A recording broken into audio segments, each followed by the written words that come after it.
It is Monday, August the 3rd. The calendar has flipped. And guess what? We are only about a month away from NFL football. And the countdown to the 2026 season continues with tonight's division preview featuring the AFC East. So kick back and enjoy the rest of your Monday evening because another edition of Unbiased starts right now. Lights flash, crowds alive. Feel the pulse, we're taking flight. Sam and Tyler on the mic, ready to ignite the night.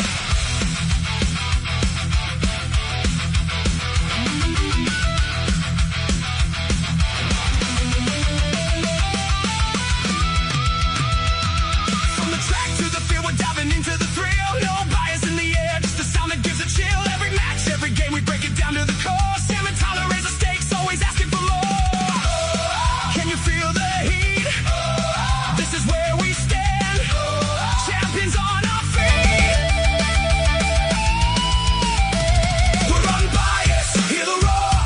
No limits in this game we play. Through the highs and lows, we rise and play the right way. Together we ignite the fire, fueled by every cheer and shout.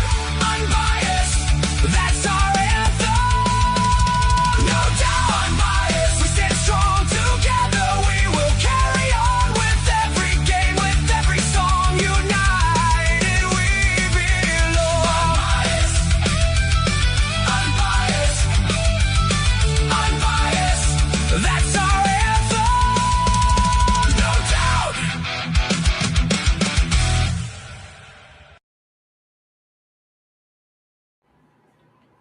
Good gravy. We have become the home to some of the greatest intros in the game. Hello, everyone, and welcome into another edition of Unbiased, only here on 609 Sports Talk Radio, coming to you guys live tonight from what was a rainy, humid Hamilton, New Jersey. This is, of course, the show for all the unbiased and real sports talk that you guys need and deserve. And as always, we are the hosts, Sam Nelson, Tyler Adams.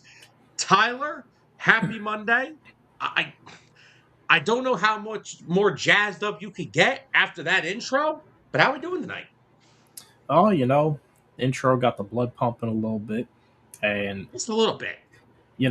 ready to talk some more football as we get closer and closer to the start of the season. I think I'm going to start my Victory Eagles Mondays now, because why not? How can you do that when we haven't even played a game yet? Why not? Because Where's Kevin Patullo got fired. That's why. All right, well, you got to talk to the CEO of Victory Mondays. You got to talk to Carol if that's allowed. All right, we'll see. Can we start the Victory Mondays before the season? I'm not sure if that's possible.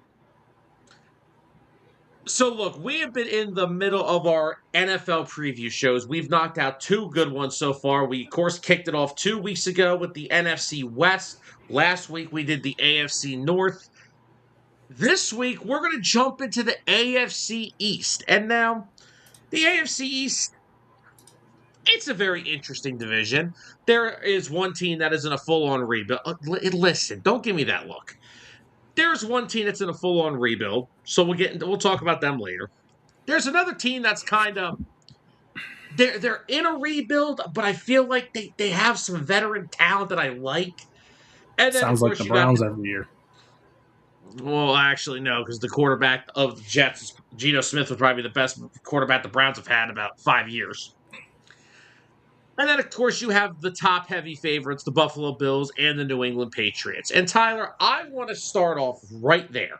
Let's start with the Patriots, because not only does the AFC East have two really good teams, it currently is the home of the 2025 AFC champions. I want to kick it off with a question for you and all the people watching at home. Can the Patriots replicate their success from 2025? Do I have to be the guy that starts off the show with a flat no? You must. My reasoning for it may have something to do with a certain someone who may or may not be named throughout our conversation of the Patriots and our You're breakdown. going against the name of the show there, buddy.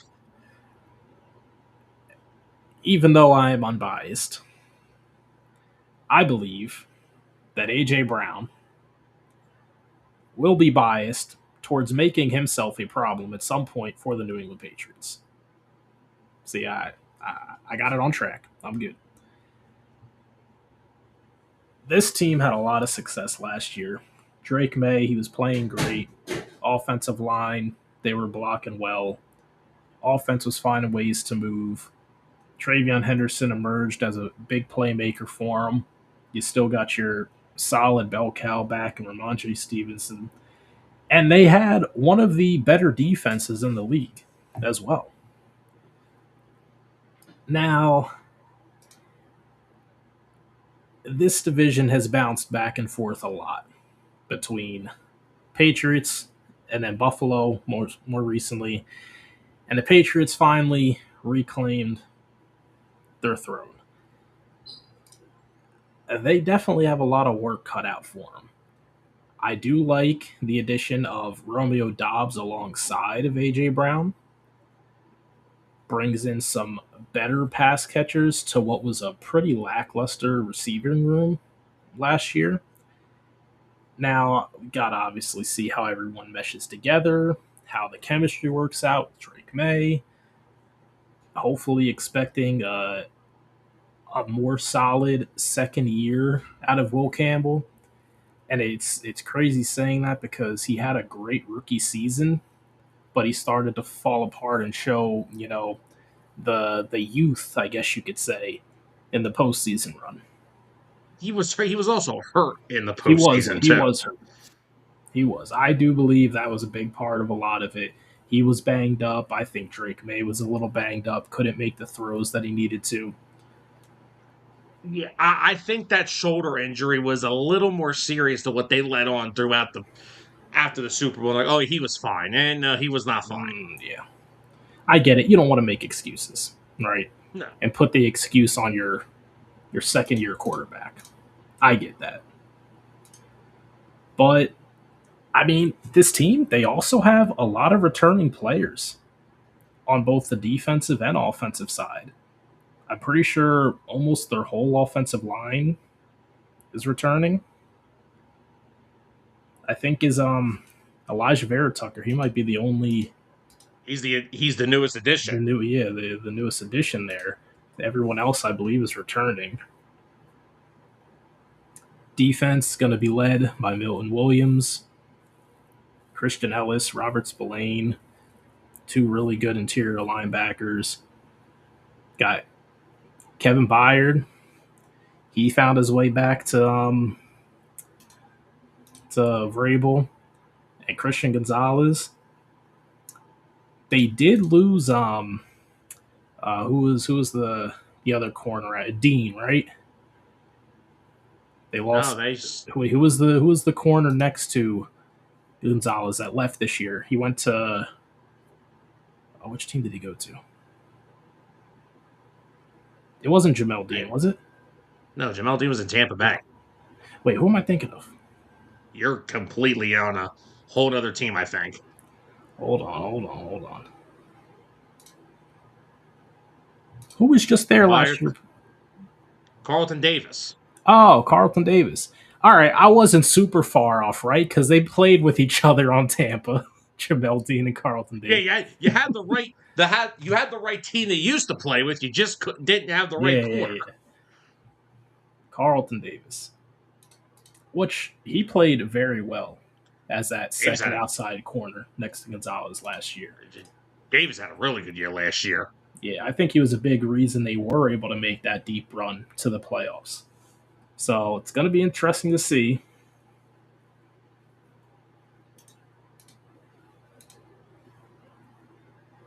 Yeah, and I mean, you're looking at a defense that, if you can make the case for anything, it got better. I mean, Kevin Byard led the NFL in interceptions last year. So, I mean, and again, defensive line wise, you said Milton Williams. Still have Christian Barmore. Hopefully he can get healthy. You bring in Draymond Jones, who I think personally off the edge is better than what they had last year. And that's not to disrespect guys like Kalavian Chason. He was really good for them. But Draymond Jones, a lot stronger of a player against the run. So that's going to help them out immensely. And then, of course, you still have guys like, who's the pass rusher that I was thinking of? Harold Landry. Harold Landry. There you go. He's still have him on one edge. They drafted Gabe Jacobs this year. They have definitely taken a defense that was really good last year, and they've definitely improved it. And that secondary, like we said, you bring in Byard, you still have Carlton Davis, you still have Christian Gonzalez, who is still one of the premier corners in football. They do need to figure out his contract situation. Apparently, that is still ongoing. Yep. You have Craig Woodson, who was a starter last year in his rookie season, totaled 75 tackles, played really well as a rookie. And of course, like we brought up with the offensive line, still a very strong unit. Will Campbell back healthy. Who's the kid they took? Jarrett Wilson, who they had playing left guard last year. He's now going to move down into his natural position, which is center, with the addition of Elijah Vera Tucker. So Vera Tucker's going to take over a guard spot. Jarrett Wilson moves into the center spot. Still have a veteran in Morgan Moses on the right side with Michael Wenu next to him. Mm-hmm. So that unit, I think, is probably going to be just as good. And, I mean, Garrett Bradbury was really good for them last year at center, but when they drafted Jarrett Wilson, like I said, they drafted Wilson after they acquired Bradbury. So hopefully this is their way of getting their offensive line stronger, because I think Vera Tucker, when healthy, is a very good offensive line. But the problem is in New York, he was never healthy. He was always banged up. So hopefully, if he can stay healthy, a lot of guys in New York usually get banged up. Ask Mekhi Becton. Oh, that's a whole nother thing. But the biggest improvement when it comes to the Patriots, it does come on that offensive side of the football. Like we said, they ran the football very effective last year. They had with Travion Henderson, with Ramondre Stevenson. But you pointed it out right off the rip. The group of pass catchers was not good enough. You saw it in the Super Bowl. They could not create separation. They could not get that Seattle Seahawks secondary was all over them. They had guys that could create separation, that could get open. They couldn't do anything in the Super Bowl. That's another reason why Drake May really struggled.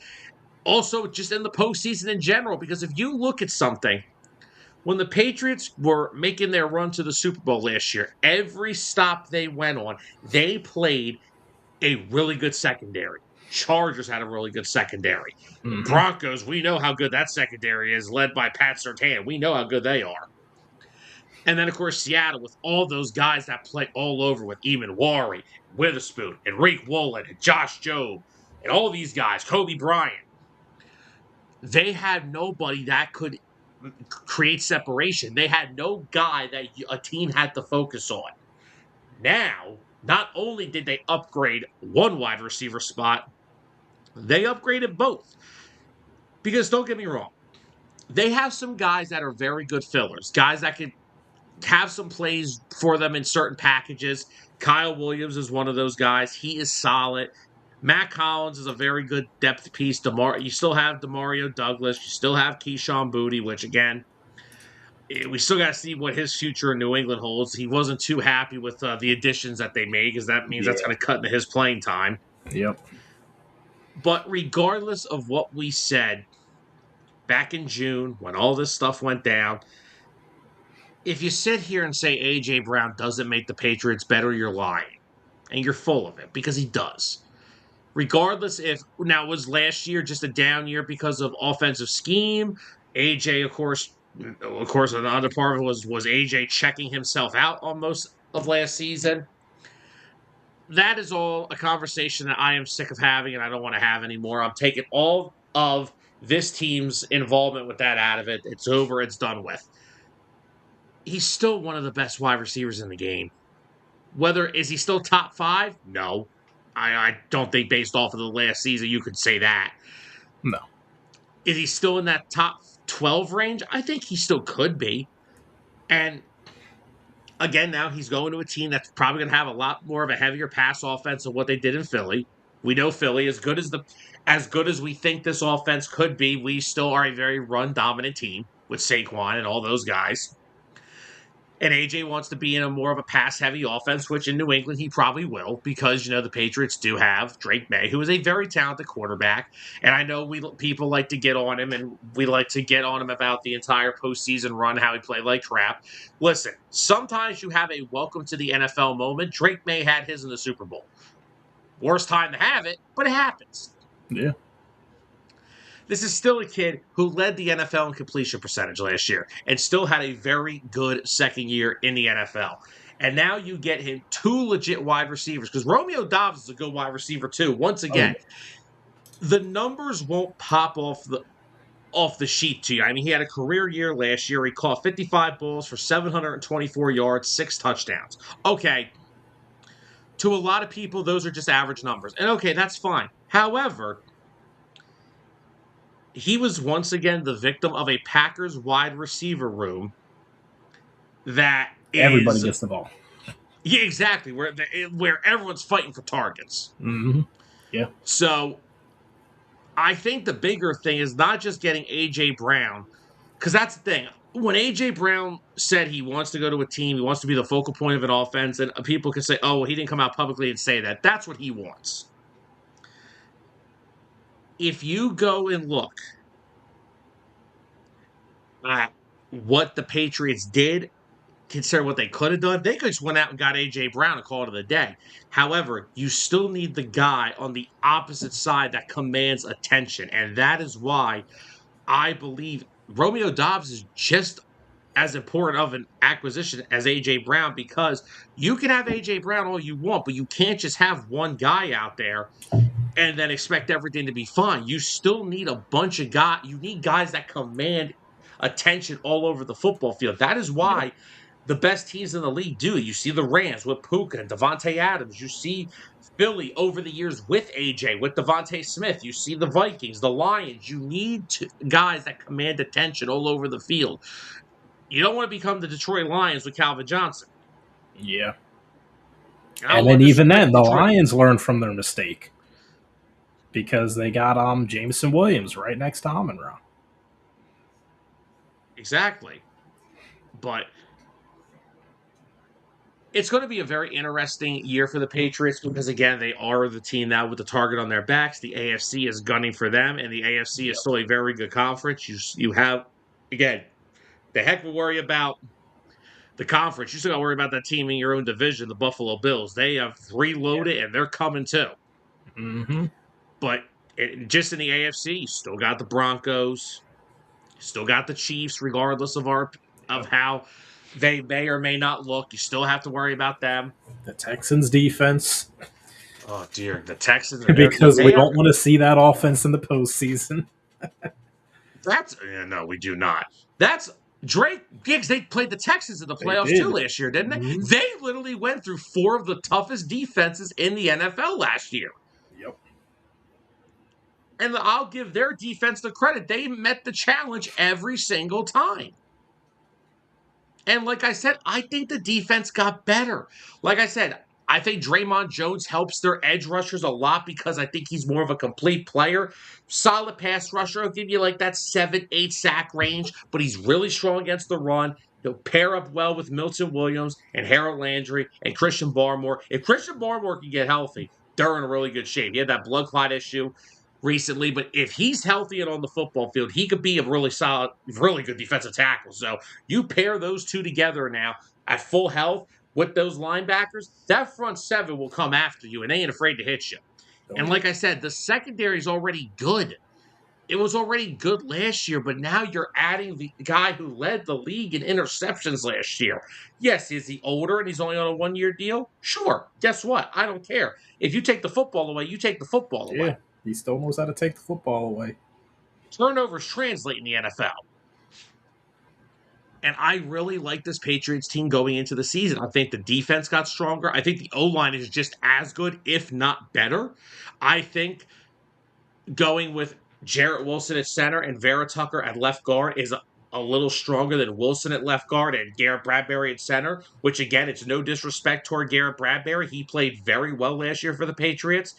It's no disrespect toward him, but I raved about Jarrett Wilson coming out of Georgia last year in the draft. We talked about him a Oh, lot. yeah. I raved about this kid. I thought he honestly could have been the best center in the draft. And the Patriots got him in the third round. And he proved that he got some versatility with playing left guard and center. And I just think moving him to center, his natural position, and getting Vera Tucker, who again, when healthy, can be a really good offensive lineman, just has to stay healthy. I still don't care about the thing with Campbell and his arm length. I think that's the stupidest thing I've ever heard in my entire life. He was lights Blocking out is blocking. the whole year. But I really think that this Patriots team got better because here's the thing: it's easy to be the hunters, but when you're the hunted, everybody's gunning for you. Mm-hmm. And I don't know if I would say they're going to replicate it entirely because the AFC is still a very strong conference. I don't doubt that they're going to still be a really good team, and I could still see this team winning 11 to 12 plus games again. Now, their schedule's going to be a lot harder this year because, you are the reigning AFC champions. Mm-hmm. And once again, a lot of people made that argument last year with them it was strength of schedule. I don't know how you feel about that going off of last year, but I don't fully agree with the whole strength of schedule in the Patriots regard. yeah, I think it's a lazy narrative. It is. It's the only time that we can use that narrative is with the Cowboys. It wouldn't matter. That's why. Exactly. You play who's on your schedule. Yes, you do. How do they Notre control Dame. who they play? We are not a college football season yet. Okay, let's not go after Notre Dame fans yet. It's too early it's too late. It's too early in the summer for that. Is it though?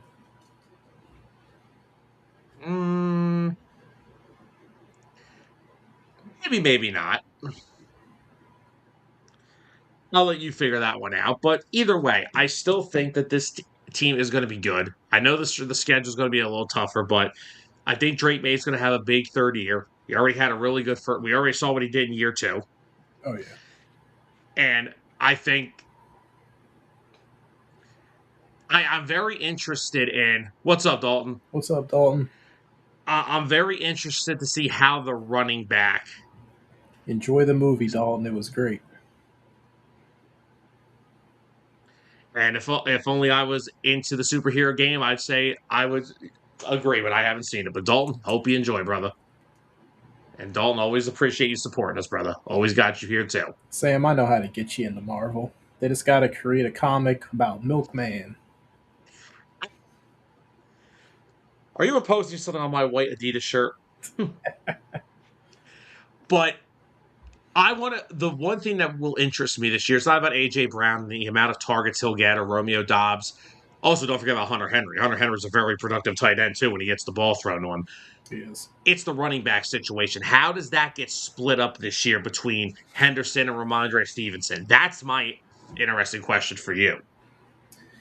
That's tough. I mean, Ramondre Stevenson, he's still a very productive running back, but just from what Travion Henderson showed in his first year, 180 carries, 911 yards, averaged 5.1, 9 touchdowns. Stevenson, on the other hand, 130 carries, 600 yards, 7 touchdowns, 4.6 average. They both did really well, but Henderson also had 221 receiving yards off of 35 catches. So he does offer versatility, but then so does Ramondre Stevenson. So both of these backs, they pretty much, I wouldn't even say they complement each other, but they're almost like clones of each other. Because no matter which one you put out on the field, they can both do the same thing.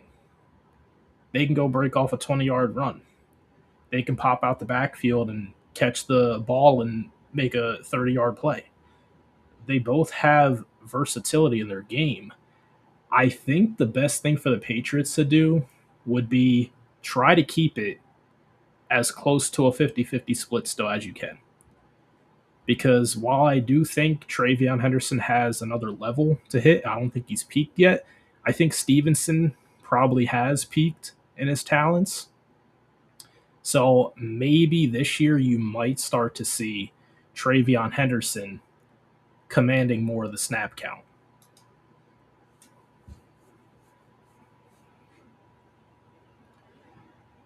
They are a fantastic 1-2 punch because they hit you with the same amount of strength. That is true. And like you and Zolt both say about them being a 1-2 punch. First of all, so evening, Zolt. What's up, Zolt? The only thing with what Stevenson is the ball security issue. He had a very big issue early on last season with ball security, which ultimately ended up costing him his kind of. I don't want to say it cost him his entire job, but it was worse the year prior in 2024. 2024, he had 6 fumbles. He lost 3 of them. Last year, he fumbled twice. He lost it both times. Henderson also had a fumble that he lost as well. So basically, as a running back, you want that number to be 0. You don't want to fumble the football. So for both of them, that's something that they can work on. More so, Stevenson being the veteran running back on this team. He's been with the team 4 years, going into his 5th year. And Henderson's coming into year 2. So that's why I think you might start to see the snap share go a little bit more towards Henderson. Younger player. I think he is more talented. I think he has a lot more potential still.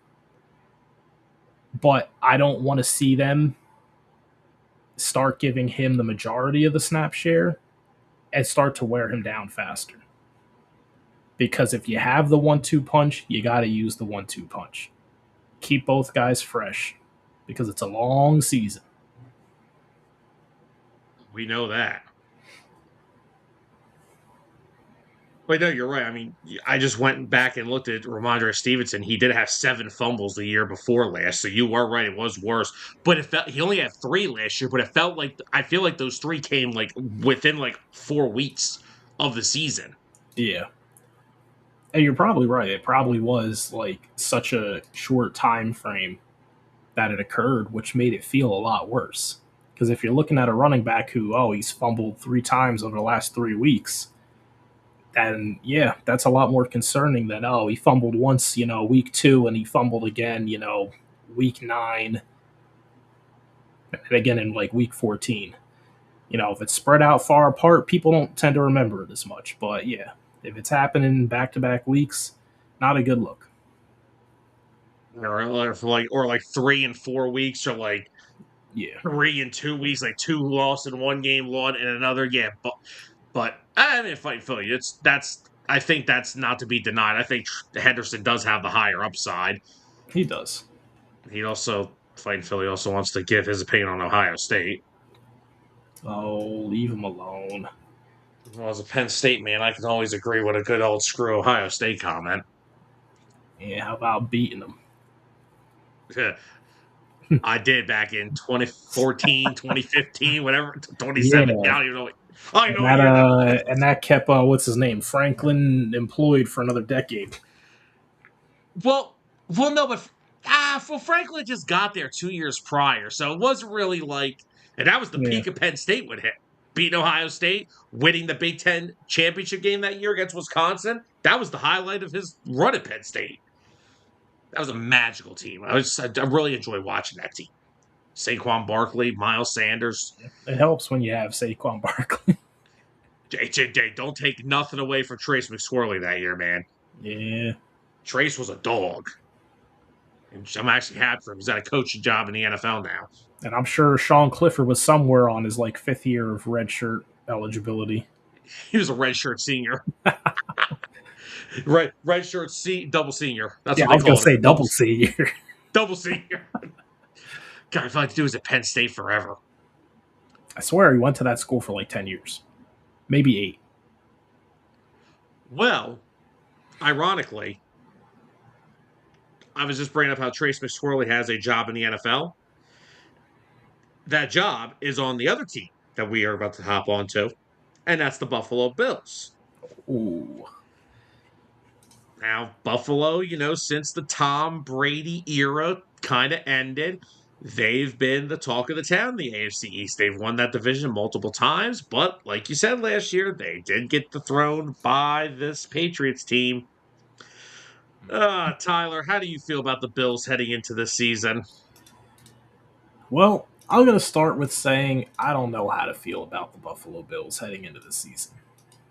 I don't know how I felt about them heading into any season over the last 5 years. They're a team where you always know Josh Allen's going to be great. Even though they still refuse to draft wide receivers in early rounds, they still find a way to put a group together, and they're still going to be successful. Now, I still like that they added DJ Moore. I remember, I think we had a conversation many months ago, back when the trade did go down. It was a trade, right? Or was it free agent signing? It was a trade. It was a trade. Yeah, when the trade went down. And I think you were on the side of it wasn't enough. What does DJ Moore do? And my argument to that was they didn't have him last year, and they still did good. They still moved the ball on the offense somehow, some way. Well, James Cook helps a lot of that way, rushing for 1,600 yards. But their leading receiver being Khalil Shakir, DJ Moore is an instant upgrade over that. So I'm looking at the fact that the Bills got what I think could still be a bona fide 1,000-yard receiver. Now, I don't think he's going to get higher than that. He's definitely going to be a focal point of their passing game. It's the best receiver that they brought in the door since Diggs. Of course, a huge part's still going to be with the run. They're still going to get James Cook his carries. And we know James Cook is also productive out of the backfield as a receiving back. He might get you a few hundred yards doing that. I did hear some early training camp discussions that the Bills were impressed with how Keon Coleman has seemed to mature heading into his second year. Heading into his second year. That's third year. It is his third year, right? I thought I was tripping. No, it is his third year. Yeah. Heading into his third year, they seem to be impressed with him. So we'll have to see if that ends up panning out for them. I mean, Keon Coleman did have 400 yards last year in 13 games. Not terrible numbers. Average 10.5 yards per catch. I'm just thinking in the terms of the Buffalo Bills offense. It wasn't terrible. And it happened with a lot of animosity around Keon Coleman. Tyler, Keon Coleman had 404 yards last year. Yeah. 113 of those came in week 1. And he was a healthy scratch for like 4 games. A lot of animosity around him. He could have done a lot worse. He could have ended the season with like 200 yards. But anyways, if he's close to it, take out week 1. Are true. If the Bills are finally, they finally see that he hopefully has matured more and he's finally ready to step up, I think he could easily place himself as wide receiver 2. Now, obviously, early on, that's most likely going to be Khalil Shakir, their leading receiver last year. 719 receiving yards, 4 touchdowns, 72 catches. He was just a reliable target, so to say. Definitely wasn't anything world-breaking. What it really comes down to is the level of play that they're still going to get out of Dalton Kincaid when he's healthy. Got to add that in there. and also Dawson Knox. They love their tight ends. Josh Allen loves his tight ends, probably because they're the only big targets that he can see when he's running downfield. Dalton Kincaid, great tight end. Very good receiving tight end. Only played 12 games last year. Very limited. But in those 12 games, 39 catches, 571 yards, 5 touchdowns, 14.6 yards per catch. If they can get, 16, 17 game season out of him, they could be looking good. DJ Moore, I'll take it back a step. If DJ Moore could get them 900 yards in that offense, they're going to be golden. Because from there, everything else could just fall into place. They're going to have the run game. Josh Allen's going to be Josh Allen. Their O-line will just be good enough. But the real question with Buffalo is their defense. It seems like almost every year that they, on paper, have what seems to be a solid defensive unit. But then they don't really play up to it. Now, they did add, I believe, Geno Stone's the new addition this year from the Bengals. They brought in Bradley Chubb. They brought CJ Gardner-Johnson. Oh, yeah, well, I was going to say, apparently he was carted off the other day in training camp. What I've been told was it is a calf strain. Nothing major. Nothing too bad. Okay. So, yeah, if they can get him on the field, hopefully by week 1 healthy, or at some point during the season healthy, that'll be a benefit to them as well. There was the change of the coaching regime. Hopefully, they're hoping a new era for Buffalo Bills football. And we'll have to wait and see what that looks like. I mean, how much of the offense is going to change? I don't know. Is it going to be a new defensive philosophy? I don't know. Well, I mean, with Joe Brady being the offensive coordinator there and now just moving the head coach, I think you could expect a lot of almost the same type of offense. But from the defensive side, McDermott, was he not more of a defensive-minded coach? He was. So what implications does this bring for a defense who's already looked like they've struggled even with McDermott there? Yeah, the defense with Buffalo, and I mean, look, Jim Leonard's coming in as their defensive coordinator. A very well-regarded defensive mind, moving up the ranks quickly. They're high on him. The Bills have needed more talent on the defensive side for a long time, and you brought up some of their additions. They brought in Bradley Chubb. Hopefully that can help them get to the quarterback a little more consistent. Yeah. They also drafted T.J. Parker out of Clemson, who I'm still very high on. I know he didn't have the greatest year at Clemson last year, but I'm still very high on him. So hopefully those two additions alone can help you get after the quarterback a little more consistent. And the secondary, they're still solid. Yeah, I'm not concerned about their secondary. Benford's a really good corner. Geno Stone, he's a great safety. Cole Bishop's a good safety, had 3 picks last year. Maxwell Hairston, he's a solid number 2 guy.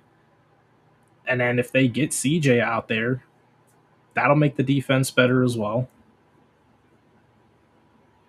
It will give them an attitude. Exactly. And they did also draft Jalen Kilgore in the 5th round. Don't remind me. Yeah, I still think that's a bit of a steal. It was a steal. Trust me. I think he can get some playing time on that defense.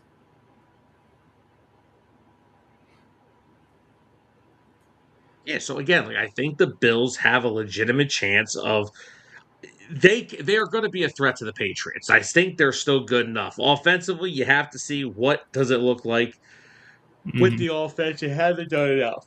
Have they done enough to fix that offensive unit this year? But for one, you need you need the wide receivers to improve. Keon Coleman has to give you more than what he did last year. DJ Moore, yes, I understand a lot of people are looking down. It's like, oh, he had only like barely over 600 yards. He was in a Bears offense that was loaded with young talent. Oh, yeah. So he kind of was the odd man phased out. So those are your outside guys. Khalil Shakir's your slot guy. He's operating out of the slot. Not to mention, they also drafted Skylar Bell in like the 4th round. So that could be another draft pick we're not talking about enough about. Mm-hmm. But look, as long as Josh Allen is the quarterback of the Buffalo Bills, they're going to have a shot. And I feel like the Buffalo Bills in football are almost like the Phillies with baseball. Wake me up when the postseason starts. Because that's the biggest bugaboo for the Buffalo Bills. Wake me up when the playoffs start. But I think they've done enough. I think the defense is getting younger. It's getting more athletic. I like what they're doing on that side. And like you said with the offense, you need the wide receivers to give you more. The tight end position, I'm cool with. Like you said, if Kincaid stays healthy, 571 yards as a tight end in 12 games is impressive. And even Dawson Knox had 400 last year. So that's even the more impressive thing when it comes to Kincaid. He had 571 when his teammates right behind him giving him the run for his money, and his teammate played the whole season. Yep. So, look, and we know what James Cook brings you. James Cook is James Cook. He is going to bring you the production every single week. Mm-hmm. As long as Khalil Shakir, Keon Coleman, and DJ Moore do enough, this team is still in a very good position. It's just going to be, and of course, they're going to the new stadium this year, so that'll be exciting for Bills Mafia. Yep. Even though I'm going to kind of miss the days of the old place. Nothing's going to ever beat a Buffalo Bills snow game. Oh, yeah. And paying fans with food, hot chocolate, and like $500 to, shovel out the stadium. Mm-hmm. It's just the little things in life you miss. But this division is a 2-team race. It's the Patriots, it's the Bills, and it's going to be very interesting to see how does it all go together. But I, for one, think that the Bills, I don't know if they're there with New England right now in terms of some talent. Because I like DJ Moore. But are we going to sit here and try to say that DJ Moore is a more significant upgrade than A.J. Brown? No, but I'm not looking at it from that aspect. Oh, I am. I'm still looking at it as the Bills still just find a way. Regardless of the lack of receiving talent last year. And that's why I think the fact that they finally got a little bit this year. And they drafted Skylar Bell too, who I think could be hopefully a solid rotational receiver for them.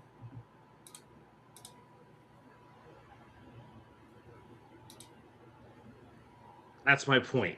Have they done enough at the wide receiver position? That's the question. Have they done enough? It's Josh Allen. I think they did. All right, well, it could be Josh Allen all you want. Didn't help against the Denver Broncos last year either. Yeah, it didn't. You're right.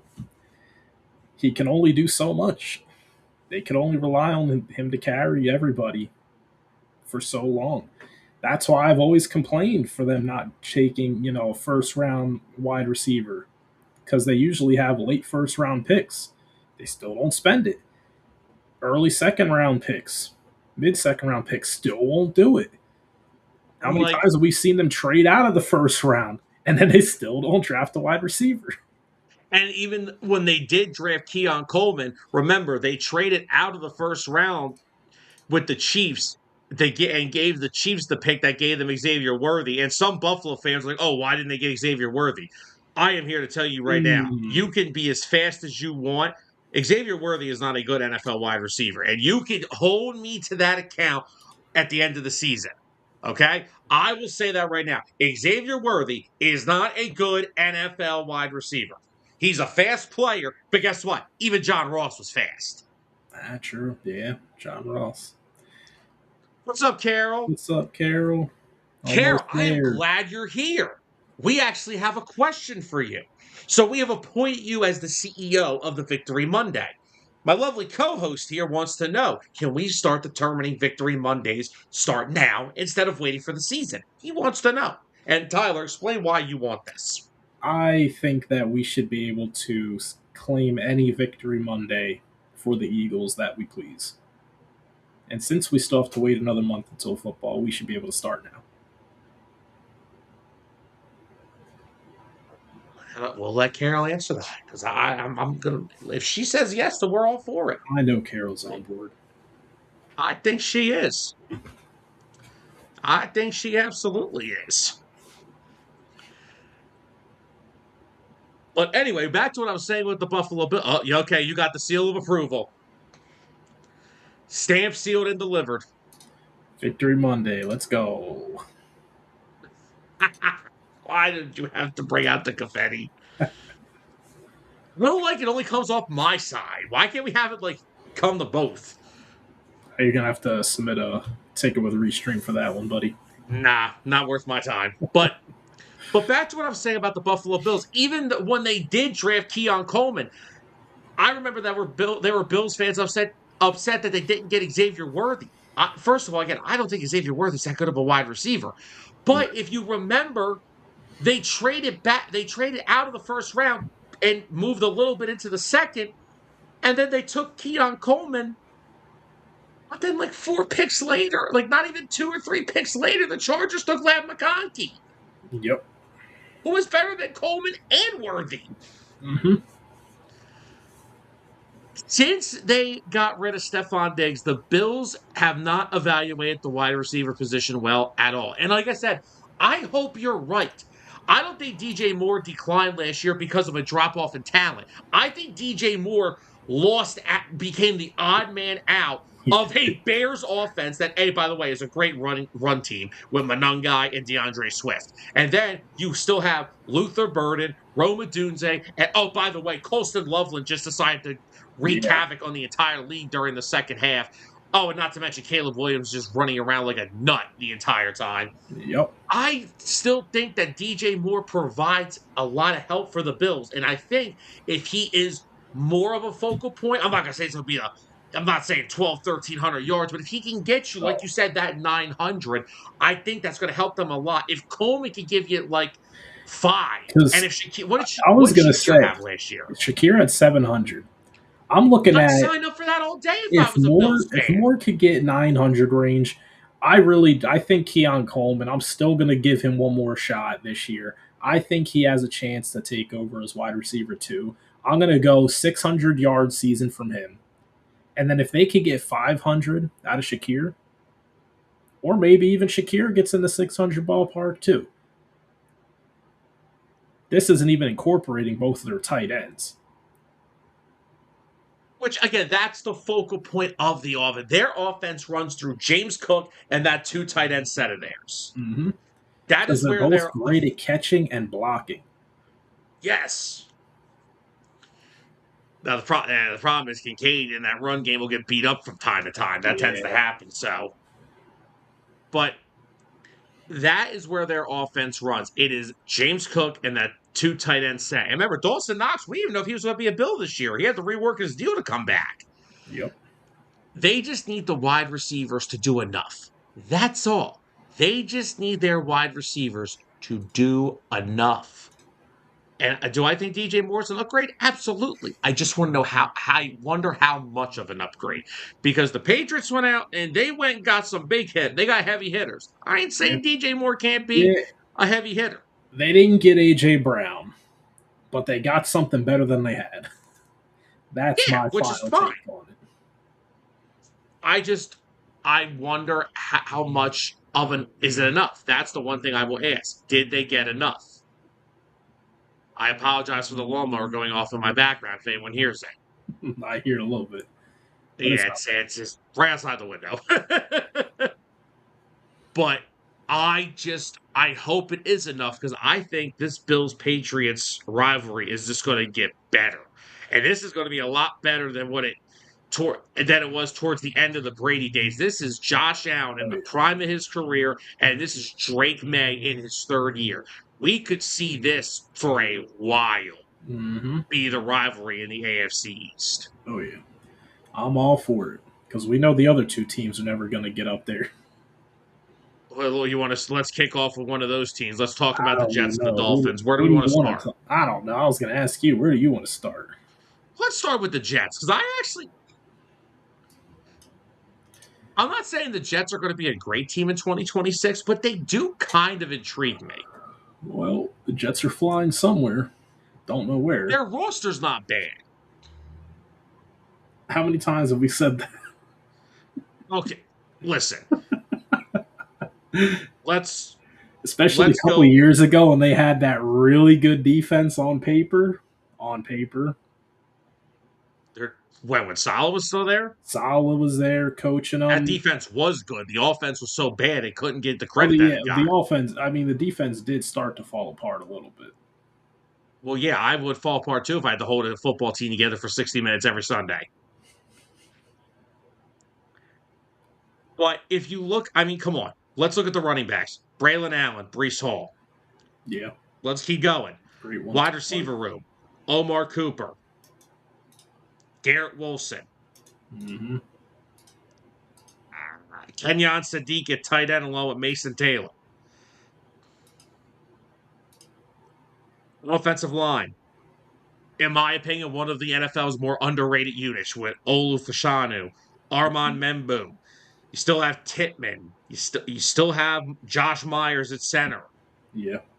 Now, yes, they lost Vera Tucker. I'm aware of that, but that's still a good unit. And then if you look at the defensive side of the football, and this is where Aaron Glenn wanted to improve this unit this past offseason. They drafted David Bailey, number 2 overall. Mm-hmm. Where else am I looking here? They still have Will McDonald, still a pretty damn good edge rusher last time I checked. They brought in Travondre Sweat. Right? Didn't they bring in Travondre Sweat from the Yeah. I couldn't remember. I was like, wait a second. If you look at their linebackers, they brought back Demario Davis after all these years. Yep. And the secondary, this is the biggest issue with the Jets last year. They did not I'm going to say this very deep into the crowd. They did not record an interception all season. Carroll, nice. Good touch. Good touch. But they went back out in the offseason and tried to improve that secondary. You know, they traded for Minkah Fitzpatrick. Yeah, that was a huge trade. They drafted D'Angelo Pons, who I know you're high on, and so am I. Mm-hmm. They signed Nashawn Wright away from Chicago, and it was only for a 1-year deal. And last year, Wright had 5 interceptions. Yeah. I think the Jets have improved their roster. And I think they've done it in a significant way. I think they've actually done a pretty damn good job. I'm not going to come on here saying that the Jets are going to be this all world-beating team, but I do think they've improved. The biggest question mark, though, is what Geno Smith am I getting? That's the biggest question, in my personal opinion, is what I got to ask. What version of Geno Smith are you getting? Are you getting the 15? Oh, wait, no. My bad. Not 15. 17 interception Geno Smith. I thought 15 was a lot. He went higher than that. Yeah, pretty much. I mean, oh, man. He's going back to the place where it all began, Sam. I don't know if that's a good thing or a bad thing. I don't know, because I'm looking at it, right? 2013. 16 games played. 21 interceptions. 12 touchdowns. Second year, 14 games played, 13 touchdowns, 13 interceptions. He was benched the next 2 years, only played 1 game, then 2 games. Then he went to the Giants and played 2 games. The rest of the seasons don't count until he actually starts again, which is Seattle. Well, in 2022 in Seattle. And he actually has a decent year. Almost 4,300 yards, 30 touchdowns, 11 interceptions. The touchdowns being that high canceled out a little bit. Then he followed it up, 20 touchdowns, 9 interceptions. Okay, kind of losing that ratio a little bit. And then the last year in Seattle, 21 touchdowns, 15 interceptions. And that's when Seattle knew it was time to go. And then went over to the Raiders, and yeah, good luck. Chip Kelly is your offensive coordinator. Good luck. You were set up for Yeah, failure. you were already set up for failure. 19 touchdowns, 17 interceptions. So I'm not going to sit here and say I'm very confident in Geno Smith's return to New York, but we'll see how it goes. If Geno Smith can just cut down the turnovers to some extent, do you not think that Jets team has enough talent to at least be interesting this year? I'm not saying they're going to be a playoff team, but they could Yeah, be I do. competitive in their games. What I'm hoping is that the fact that they have a very strong young offensive unit, offensive line in particular, they have that great 1-2 punch with Brees Hall and Braylon Allen. There's a reason they just gave it was Brees Hall got that big extension this past year, did he not? This offseason? There's a reason Yeah. they gave him all that money. Braylon Allen coming back from injury. Hopefully he'll be able to come back to show some signs of his rookie year where he had 92 carries, 334 yards, 2 touchdowns, and that was behind a worse Jets offensive line and in a worse offense.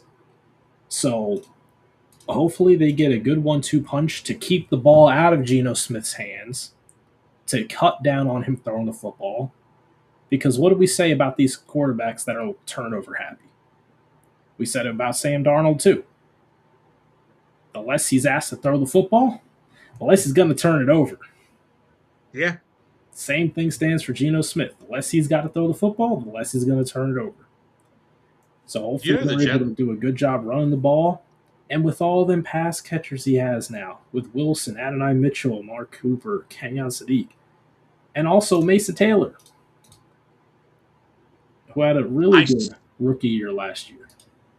I still don't know if I fully get drafting Kenyon Sadiq after drafting Mason Taylor in the second round the year prior. They're going to use Sadiq more to cause mismatches out wide. I don't know. I think they'll probably use Taylor more in the traditional tight end.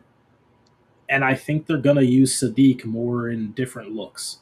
Sometimes traditional tight end, maybe they'll go some 2 tight end sets. Maybe they'll just throw Sadiq out on the outside.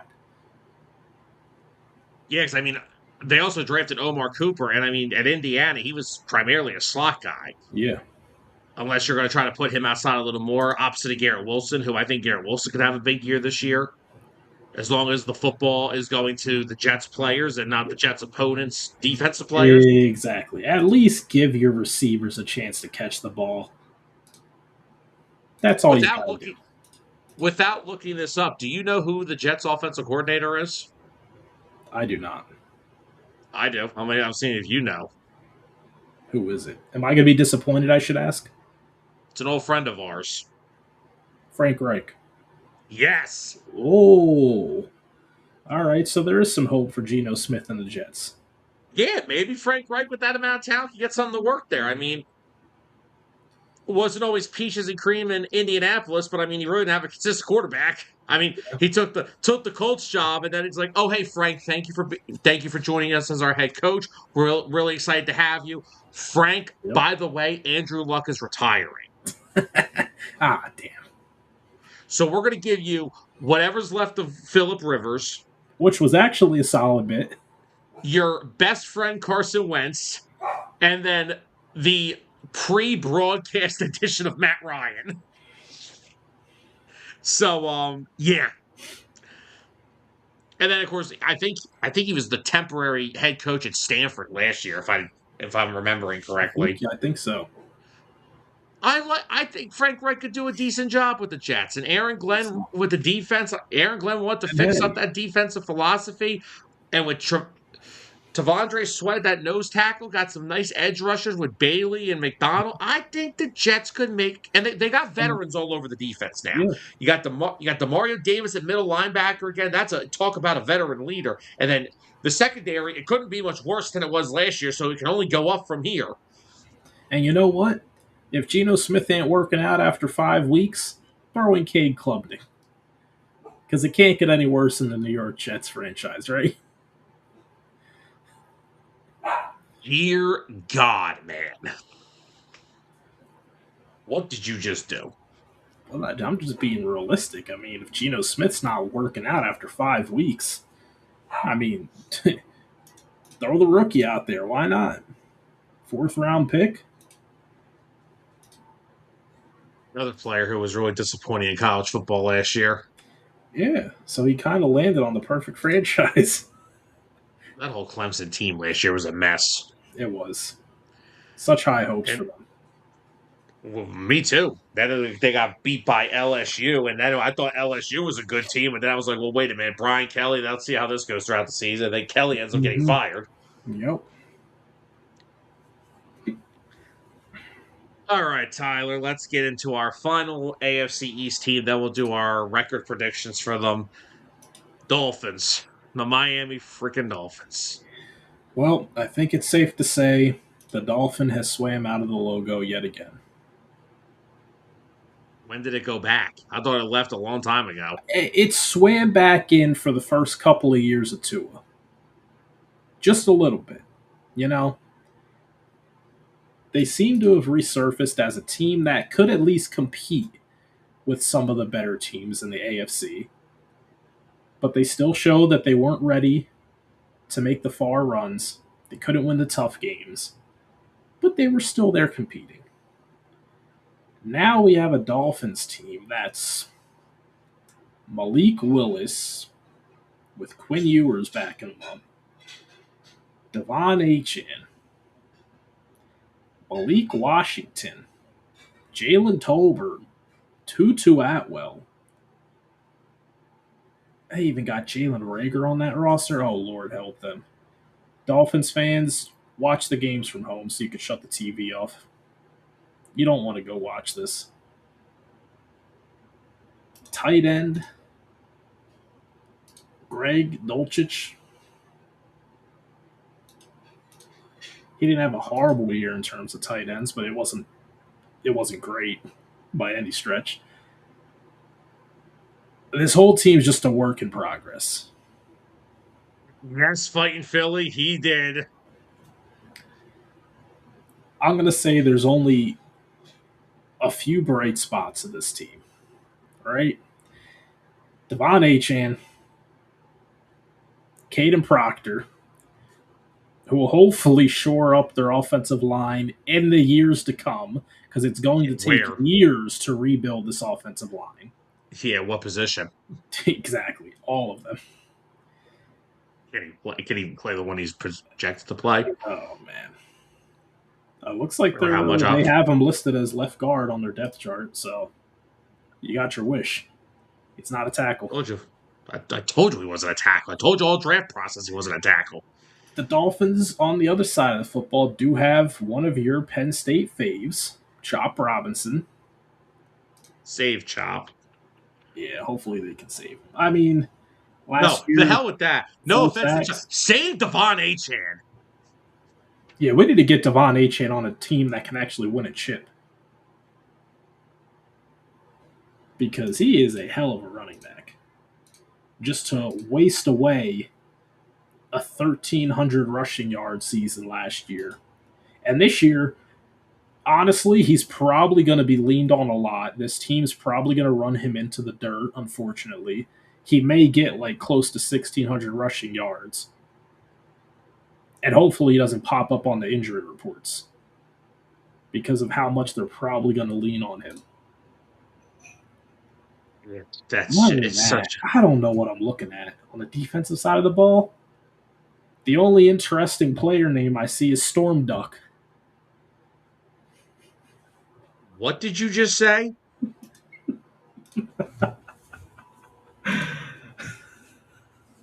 What did you just say? You heard me. Position, please. Corner. And not the starting corner.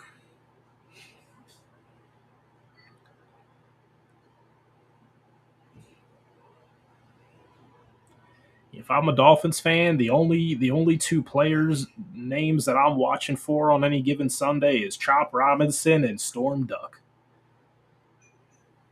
Well, And then after I see them, just give up drive after drive for a touchdown, I'm shutting the TV off. well, no, they have Chris Johnson from San Diego State, who's a really good corner, but again, rookie. I think he could be a really solid player. Yeah. A lot of pressure to put on a late first round pick.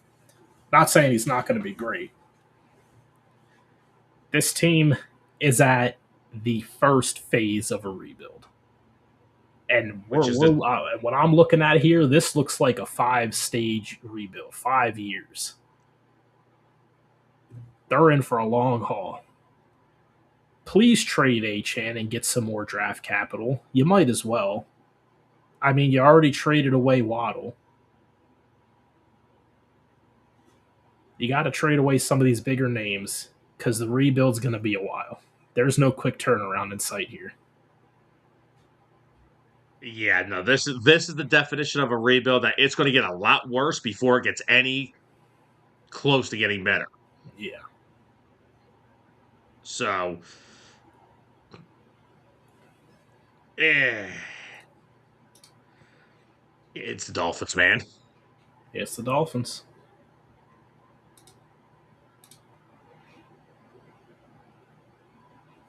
So, that's going to be a very rough time for the it's the Dolphins. Will it ever get better? Yeah, if we ever get someone with the last name Marino on that team again. Oh, God. I think George graduated high school with him. Oh, man. So you're saying he may have a son? Please stop. Is there a Dan Marino Jr. floating around out there? All right, Tyler. Are we ready to predict the AFC East after we've talked about each team for a little bit here? Oh, I guess so. Where would you like to start? Do we start with the embarrassments this time? You want to get the Dolphins out of the way? Let's get the Dolphins out of the way. All right. It's going to be fun. No, it's not. I'm just going to keep track of the wins here because it's not going to be many, so it's a lot easier. That's fair. All right, let's kick it off. They are week 1 at the Raiders. Loss. I don't care who starts that game for the Raiders. That's a loss. Actually, if I'm the Raiders... I'd throw Mendoza out there, see what he could do against the Dolphins. Oh, the Dolphins. I could beat them with Aiden O'Connell. Whoa. All right. They don't got to get fancy here, okay? All right, so they're 0-1. Next up, they're at San Francisco with loss. Week 3. They're 0-3. Okay, can I at least say the damn team? I'm going to spoil it before you say the team every time.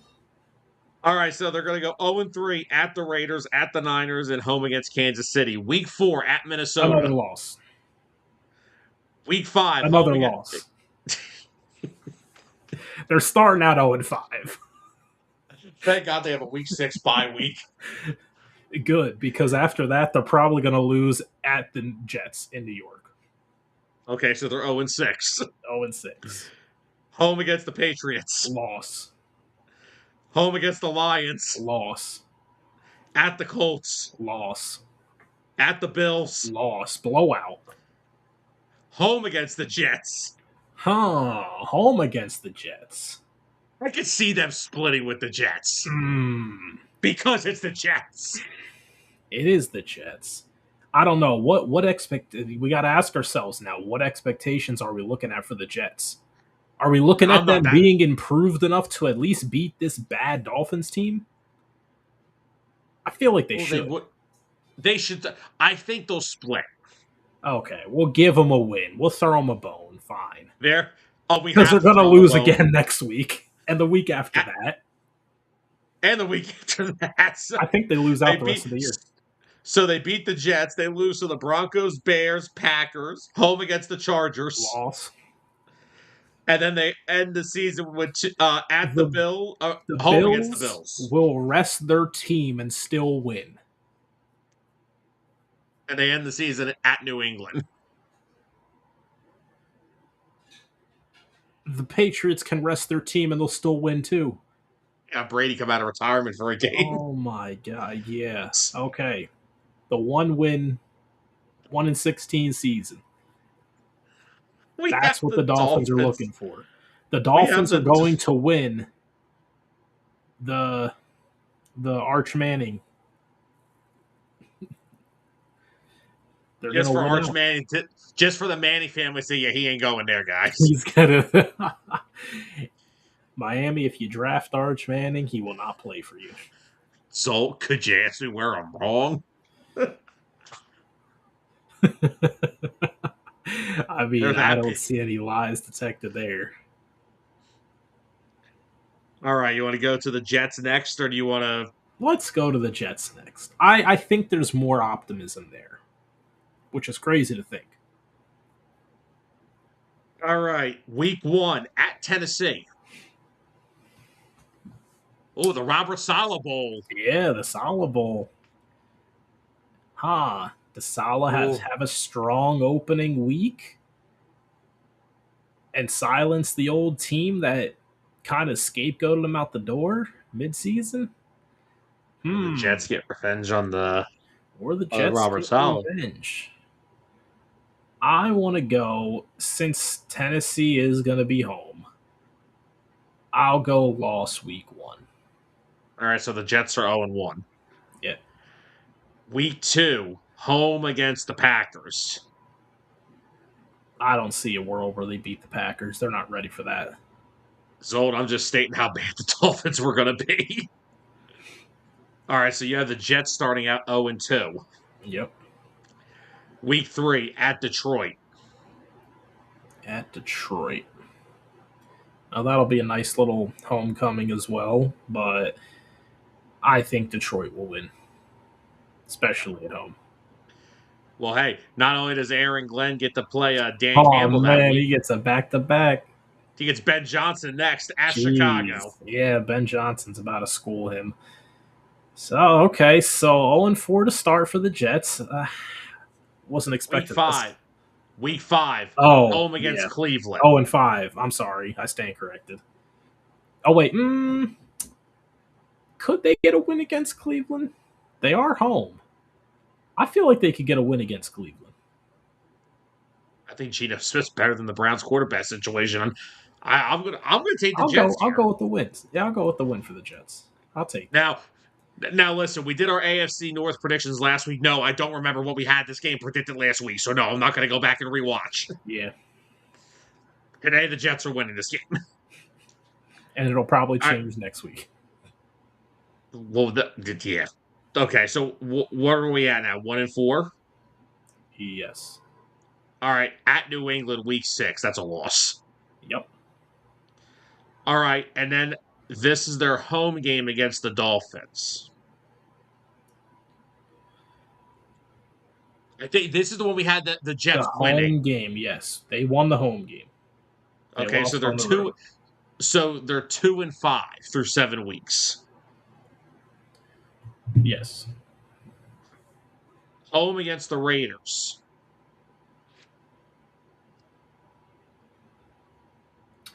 You know, I feel like that's a game the Raiders could drop. I agree. I'll give the Jets a win there. All right, so that's 3-5 through 8 weeks. Yep, 3-5. At the Chiefs. Loss. 3-6. Home against Buffalo. 3-7. At the Chargers. 3-8. At the Dolphins. So this is the one we had them losing. Yep, so 3-9. 3-9 coming out of their bye. Home against the Broncos. 3-10. At the Cardinals. Dude, we had the Cardinals winning like 2 games. 2 games last year. I don't know if the Jets were one of them. They might have been. Because it's a home game for the Cardinals, too. I think we gave the Cardinals the win here. So what's that at? 3-12? Well, no, that's 4 wins then. If we get are we giving them the win or the loss for the Jets? We said lost against one. We did the Cardinals. Oh yeah, Cardinals win. Yeah, so yeah, 12 losses. So we're at 3-12 through 15 weeks. Yep. Home against New England. Home against New England, loss. Oh my god. Home against the Vikings. Loss. Is it? I don't know. Yeah. I think the Vikings will still be the better team at that point in the year. And then a home at the Bills. Not home at the Bills, or at the Bills. What's So that? what? 3-14? 3-14. Oh, Jesus. Hey, better than the Dolphins. Raise that banner. Yeah, the Jets can finally say they had a better record than the Dolphins. What an accomplishment for them. All right. So basically, the Bills and Patriots are sweeping both these teams. Yes. So we have to keep the eyes. So keep They're, that in they're, mind. they're statting their record with their division. Oh my God. Who are we going with? We're going with Buffalo. All right. What do we Week got? Week 1 at the Texans. Oh, Lord. I don't know how I feel about them testing out their new offense. Well, I should That's say one of new the offensive weapons. ferocious defenses. But it is CJ Stroud. So Don't care. It's week 1. it is week 1. I'm going Houston. All right, we'll take Houston. Week 2, home opener against Detroit. We'll win.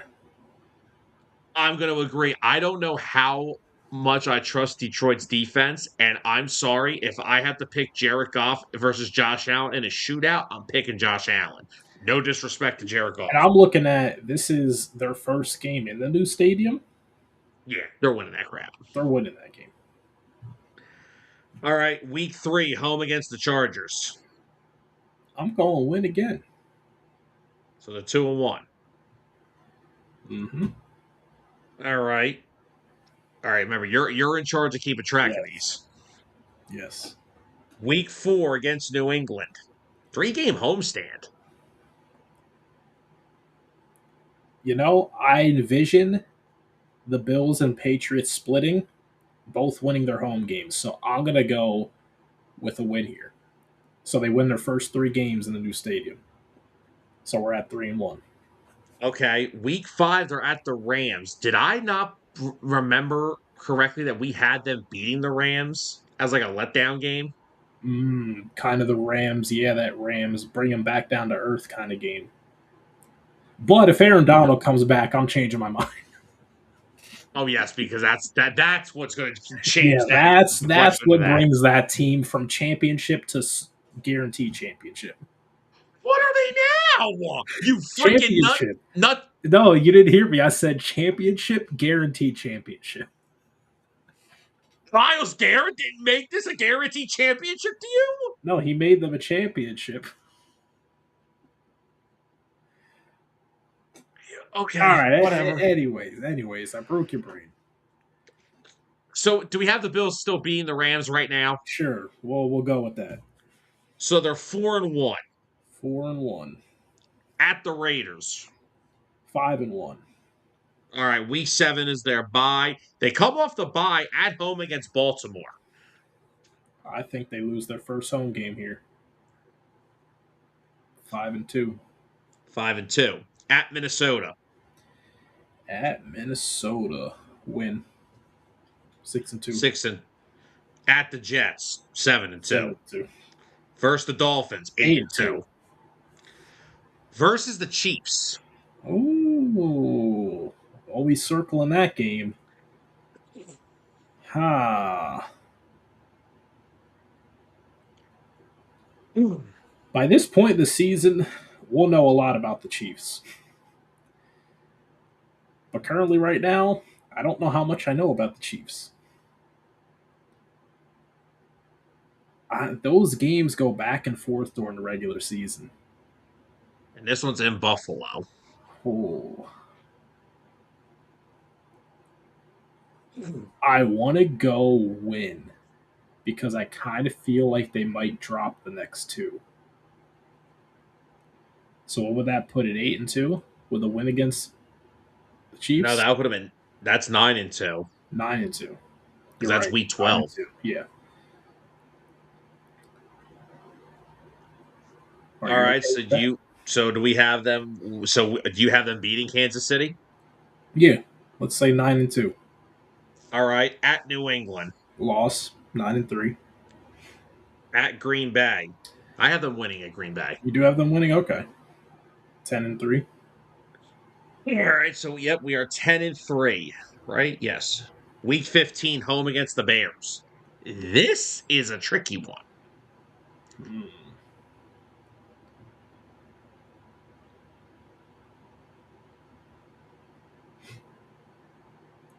I think they win here, lose to the Broncos.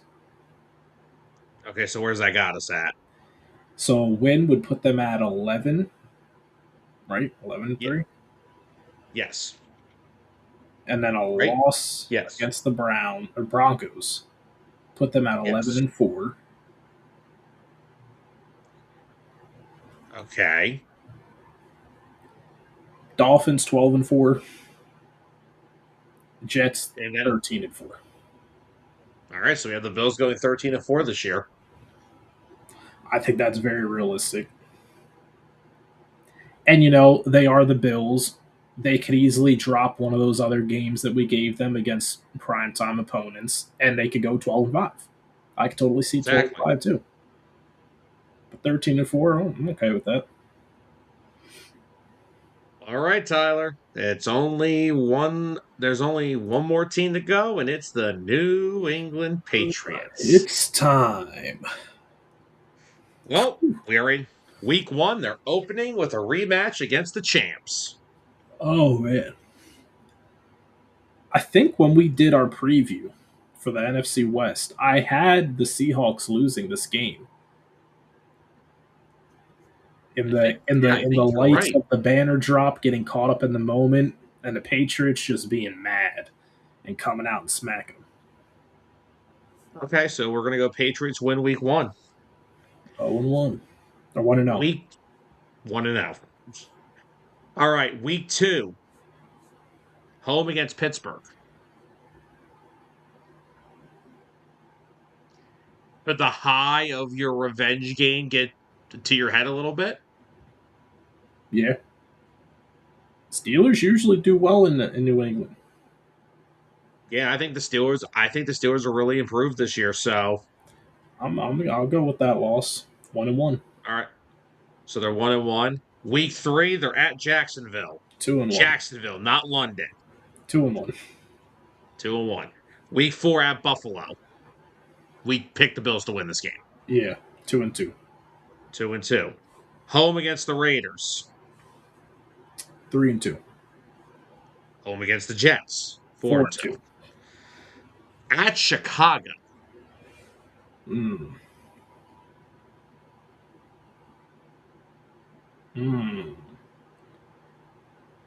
gonna go 5-2.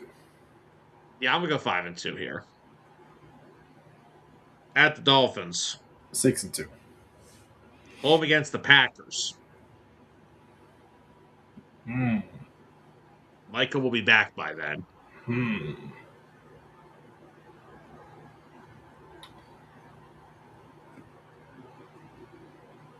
I can see them dropping a game at home to the Packers. I don't know. 425 game. So that's week 9. What are we at? We were at. So that's 6-3. 6-3. Yes.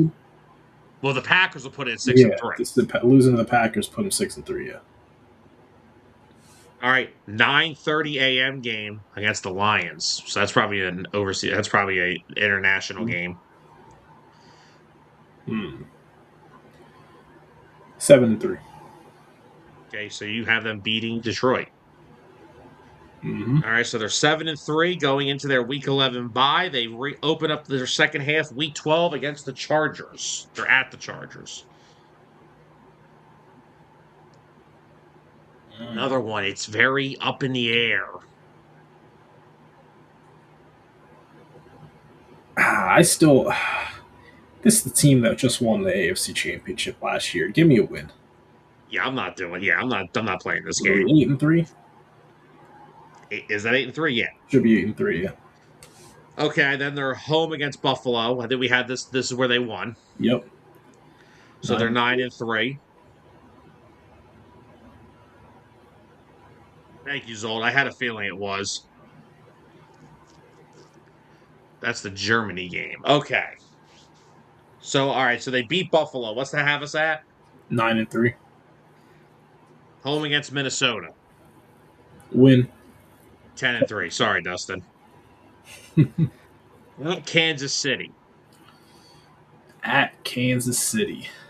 So see, here's the difference. The Bills get the Chiefs in Buffalo, but the Patriots got to travel out there. Mm-hmm. I'll go 10-4. So you have a loss. Yep. 10-4. Okay. At the Jets 11-4. versus the Broncos. 12-4. I think they get that revenge, even though, because all the people that talk trash saying Bo Nix doesn't get hurt, the Broncos easily beat them. I feel like they quiet all the haters, and they roll into the postseason with a win. But what if the Broncos go in there and say, "Well, hey, if Bo Nix was healthy, this is what would have Oh, happened." they could. This is one of those toss-up games on their schedule. All right, so so then the last game is 13-4 because they're home against the Dolphins. Yeah. So that's why I also didn't want to give them another loss, because I still expect them to have a better record than the Bills, even though we just predicted them to have the same record. One way or another, one of these teams will edge out the other with a win. Yeah, I think both those teams can be good. That's the problem. They both have a shot at winning their division easily. There's no clear favorite between the two. This is going to be a two-team dogfight. Mm-hmm. And again, you don't have to have. Just have the same record. Yep. What if we see it come down to tiebreaker? I mean, do you want to try to flip a game, or do you want to keep it here? No. Let's keep it. Let's keep it. We got to lock in. All right, so that's our. But now, who wins the division?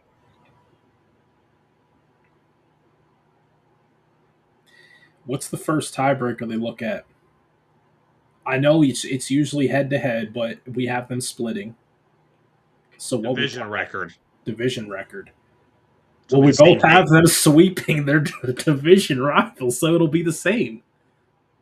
Common games, best win-loss tie percentage in games, a minimum of 4. Man, can you just find it? Would you just stop? Would you just flip a damn game?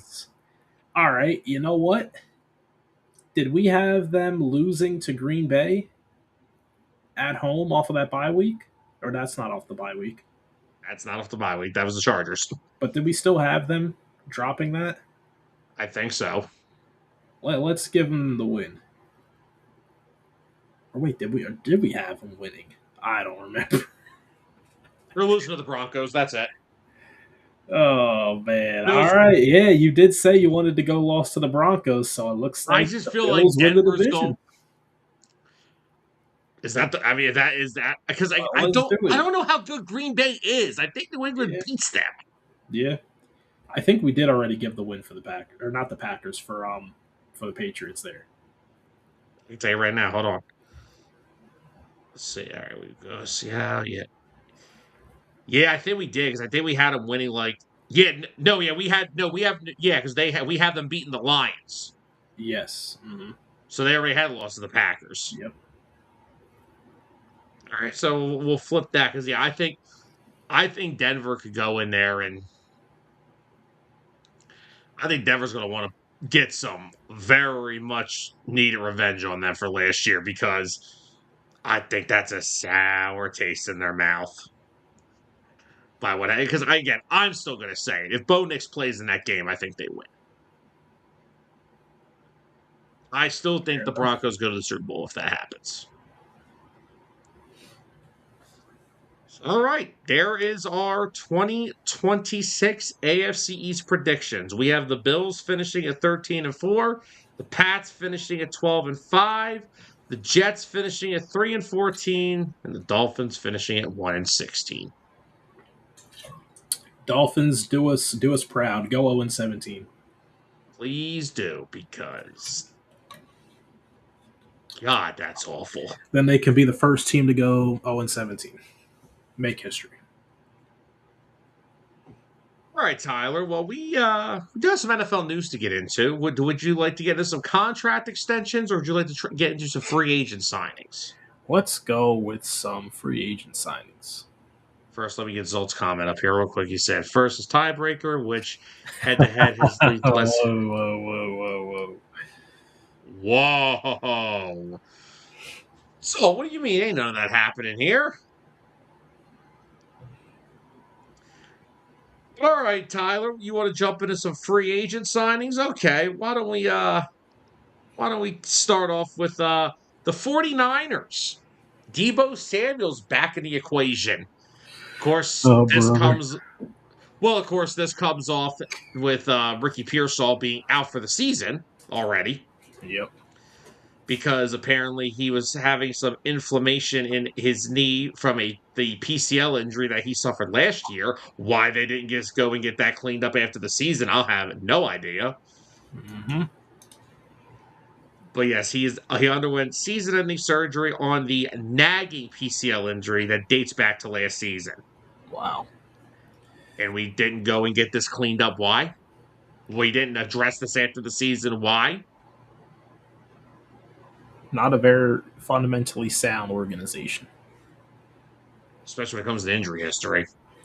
What do you got on Deebo, Tyler? How you feeling? I mean, I still feel the same way about Deebo that we've felt every year about Deebo. I mean, coming from his 1 year in Washington, played 16 games, 72 catches, 727 yards, averaged his lowest yards per catch this season, 5 touchdowns, and his lowest number of rushing yards while playing at least 10 or more games. I think we're past the days of the Swiss Army knife Deebo Samuel, throwing him looks in the running back slot. You got CMC. As long as CMC is healthy, you're not taking him out the backfield for no Deebo Samuel.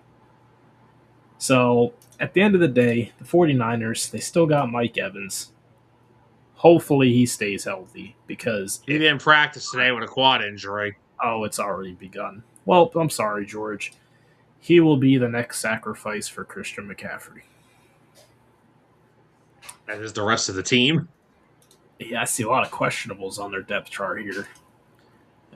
Maybe they can find some hope with DeJon Stribling, their second-round pick at number 33 from this year. He's a guy I was pretty high on out of Ole Miss.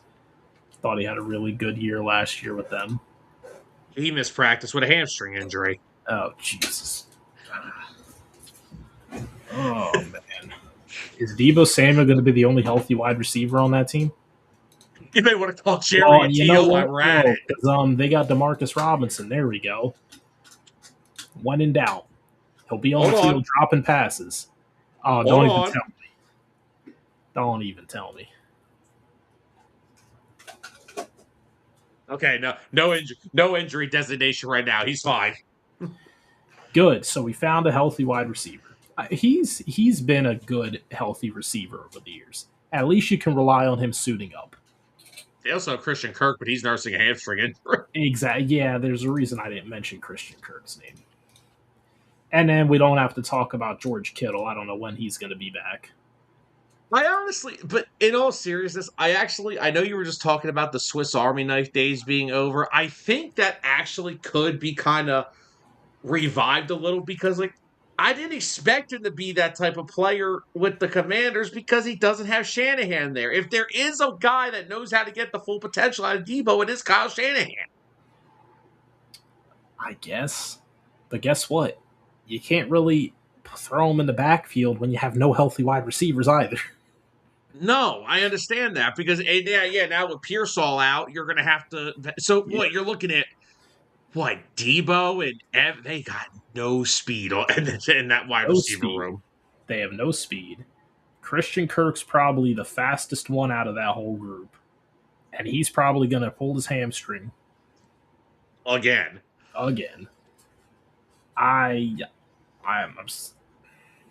This is terrible news for the 49ers already. Now they need to hope and pray that McCaffrey stays healthy the entire year. Because they got nothing. It was looking pretty decent. Okay, Mike Evans, if he can get healthy, you have him, Ricky Pearsall next to him. Well, check that off and check that off. You understand that Zolt is somewhere in his home just rolling on the floor in tears, laughing at what you're saying right now? I know. But this isn't looking good for them. Do we have to go back and redo our 49ers win prediction? No, because no matter what happened last year, they still found a way to get through all those injuries and make the playoffs. Yeah, and they also had Robert Saleh coaching their defense, too. I agree. Man, so let's not act like the offensive side of the ball was healthy. Questionables. Michael Williams is out. Why is he on the physically unable to perform list? He's still recovering from the ACL injury from last year. That's right. All those guys are still rehabbing injuries from last year, dude. Nick Bosa questionable. What about your boy, Osa Igizua? I don't know what is up with him. He's questionable. You know what? You just become questionable the second you sign a contract to be a 49er. There must be something in the contract clause that says you will be questionable. Oh, my God. I think we figured it out. We finally cracked the code. Malik Mustafa, questionable. Isaac Guerrero, questionable. Jordan James, questionable. Kalen Black, questionable. Their whole backfield is questionable, Sam. You know what? You might be right. Deebo Samuel may have to line up in the freaking backfield because their whole running back room is going to be out. That's the running back room? Oh, my goodness. Actually, wait. Christian McCaffrey is the only one who didn't have a designation. Wow. Hold on. Are we putting some things together? Hold on. You know what? I don't want to go too deep into this. I feel like it's not good for me. It's not. We'll be here all night. We're just gonna segue.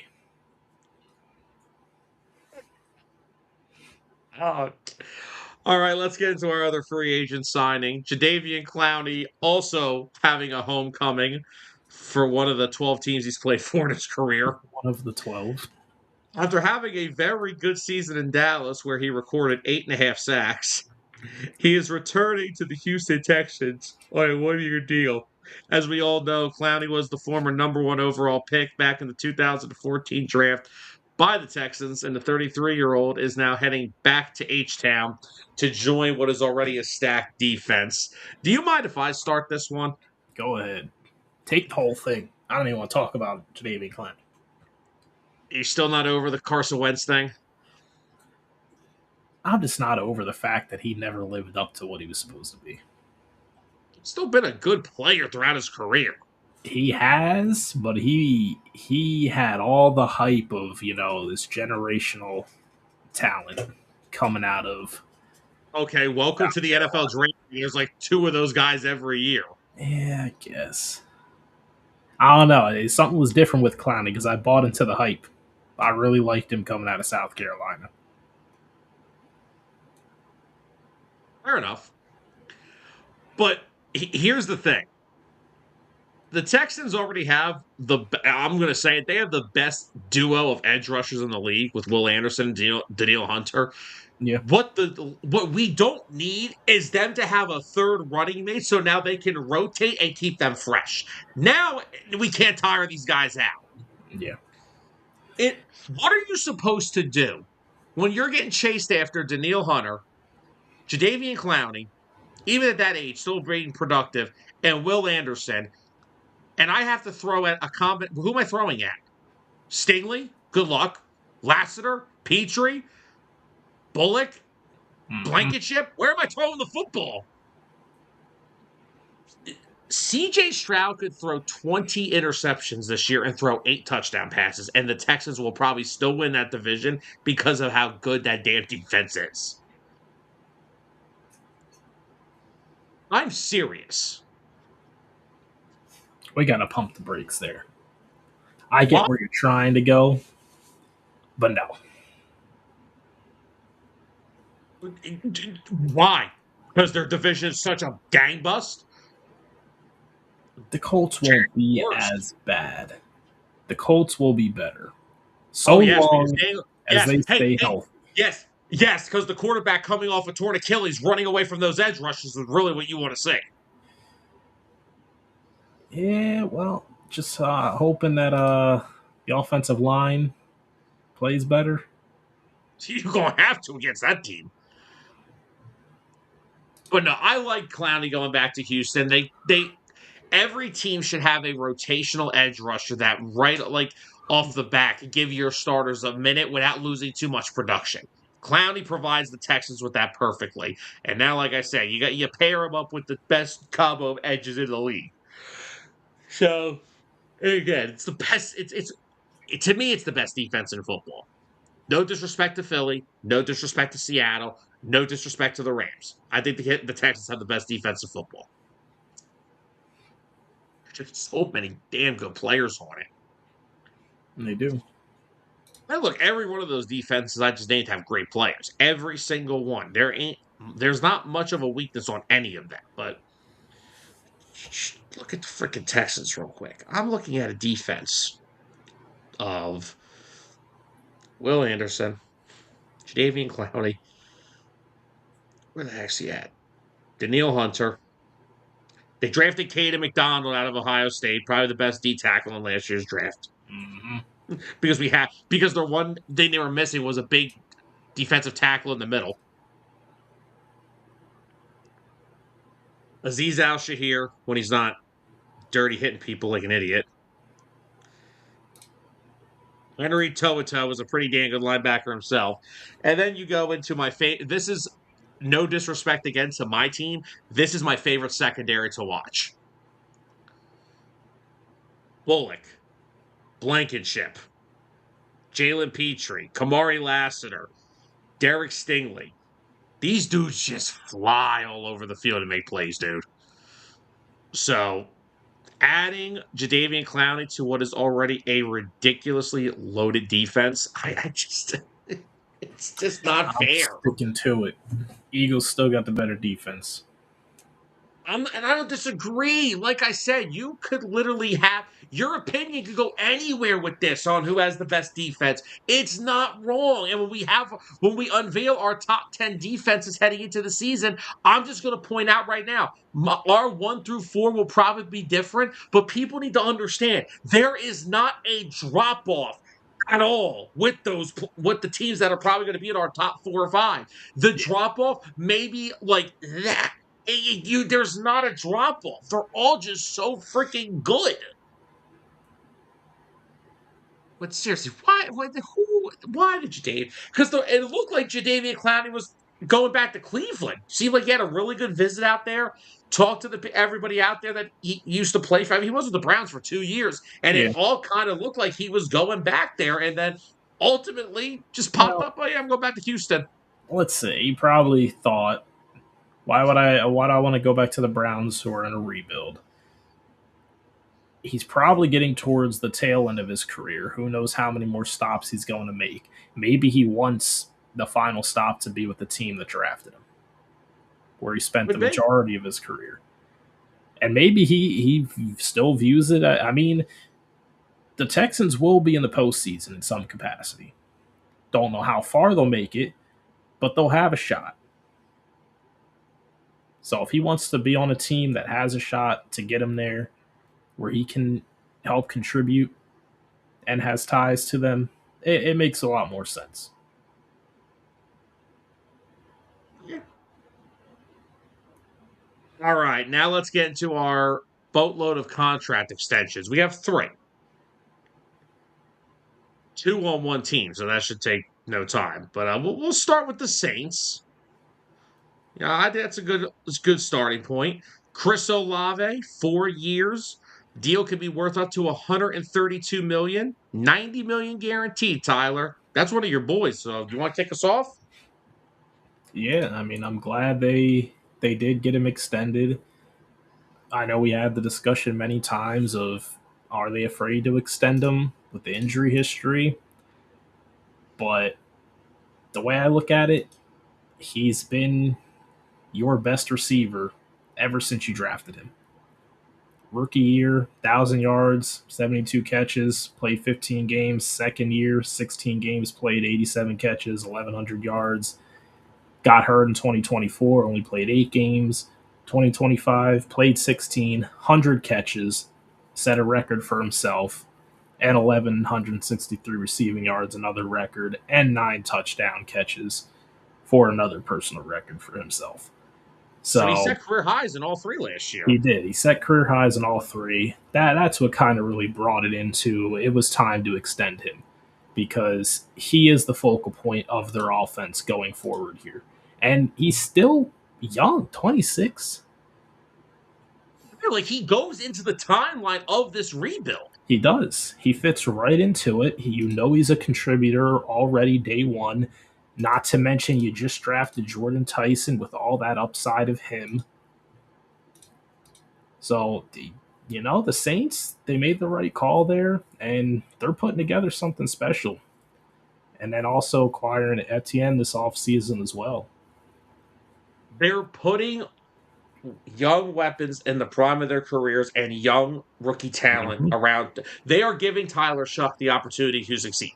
That is what they're doing here. Mm-hmm.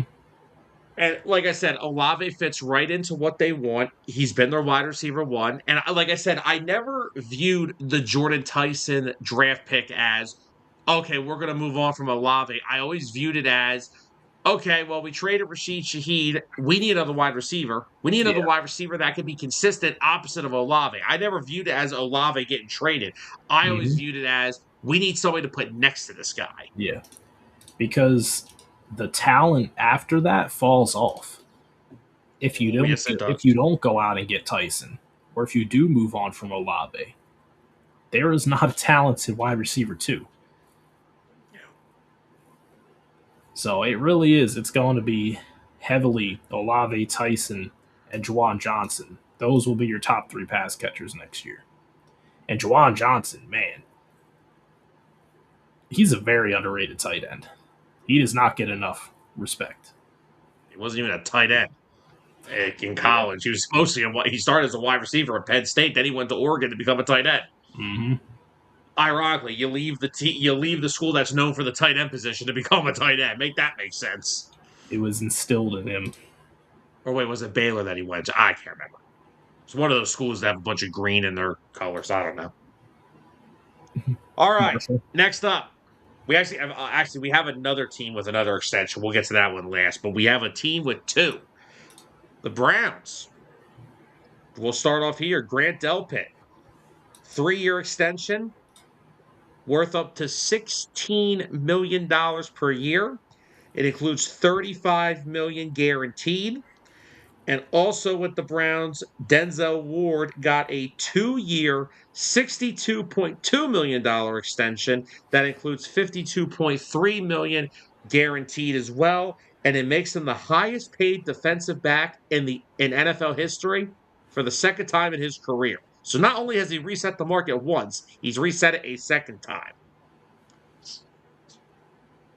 Where would you like? Will you want to do this one, or you want me to kick this I'll one off? start with Denzel Ward. I mean, he's a great corner. One of the No best in matter football. if you want, what's up? One of the best in football. Yeah. No matter how you want to put him on any, rankings charts, he's not the best. But you're not going to let a player of his caliber walk from your team. So you're going to pay him whatever you need to pay him to stay. Well, especially if you just traded away the face of your franchise. Exactly. You kind of got some more money to work with. Yeah, you got to keep some veterans. Exactly. And then, man, Grant Delpit. Why couldn't they just trade him to the Eagles? Come on. You're going to pay Grant Delpit $16 million a year? Because I'm not. I like Delpit. I don't like him that much. Well, no, because and it wasn't just with the Eagles. This was a guy that we thought was coming up in trade talks all offseason because of some of the moves that they made, drafting McNeil Warren. But they view him as a focal point of their team and their defense. And like I said, with Myles Garrett gone, you need to keep as much of that defense together with the steady veterans. I mean, Delpit's been a consistent starter in Cleveland since he got there. Oh, yeah. Denzel Ward, one of the best corners in football still, but you need to keep some of. I mean, this is the team that had the third best pass defense in the league last year. Now, granted, Myles Garrett getting into the quarterback will help that a lot, but still a plethora of defensive talent between Ward, Delpit. Still have freaking Carson Schlesinger, who I think is going to have a really good career. Brought Jared Verse over from the Rams. Drafted Mason Graham last year. They still have a very strong defense, even without Myles Garrett. And I think keeping as many of those guys together as long as you can is a must, especially when you have a quarterback situation that's a straight-on mess. Yeah. Because when you look at the Browns, right, eventually they're going to figure it out. Enough. I'm not going to go crazy and say, I see What's them. enough to you? Enough to me is finding their way into the postseason in some capacity. Zolt's somewhere just rolling right now. If they could find themselves a way to just, make the wild card on not every year, but on a more consistent level. They're further through than the Dolphins are. That's what I'm trying to go with here. The Dolphins are at the bottom of the barrel, the way bottom. They might be under the barrel. At least the Browns can see the light. They just don't know what direction it's coming from.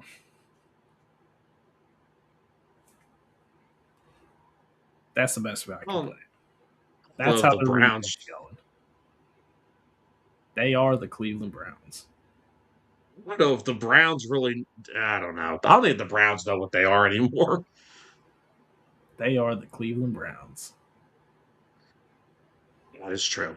But I do like them that they're trying to keep as much of that talent locked up as they can. And of course, last quick one, real quick, I'll run through it, is Vikings and starting right tackle Brian O'Neill agreed to a 4-year, $96 million contract extension that keeps him in Minnesota through the next 5 years. He had one more year left on his current deal. O'Neill is actually the longest tenured player on the Vikings. He's been with the team since 2018. Wow. Team captain, multiple-time Pro Bowler, coming off a good 2025, had a 93% pass blocking win rate last year. And on a Vikings team that their O-line, even with swapping out so many of the interior players for new ones last year, still just riddled and hammered with injuries. And I mean, Christian Darrisaw has to get healthy, because if Darrisaw is healthy, him and O'Neill could be one of the better tackle duos in the league. Oh, yeah. So they just got to get, Will Fries has to get healthy. Of course, Kelly retired, their center. He retired due to concussion issues. So hopefully this starts a good trend for Minnesota to get that O-line in the right place, because O'Neill and Darrisaw together are great. It's the interior pieces between that they got to figure out. But lot of big contract extensions handed out last week. Of course, also the Jalen Carter one, but we touched on that one on Birds of the Gridiron on Friday night, so no need to rehash the entire thing again. I do have a little bit of Eagles news, but I think I'm going to save it for Friday. It's not major, so we're going to save that for Friday. But with that being said, Tyler, we did not run too late tonight, so shall we test our football knowledge No. and try to take down the grid?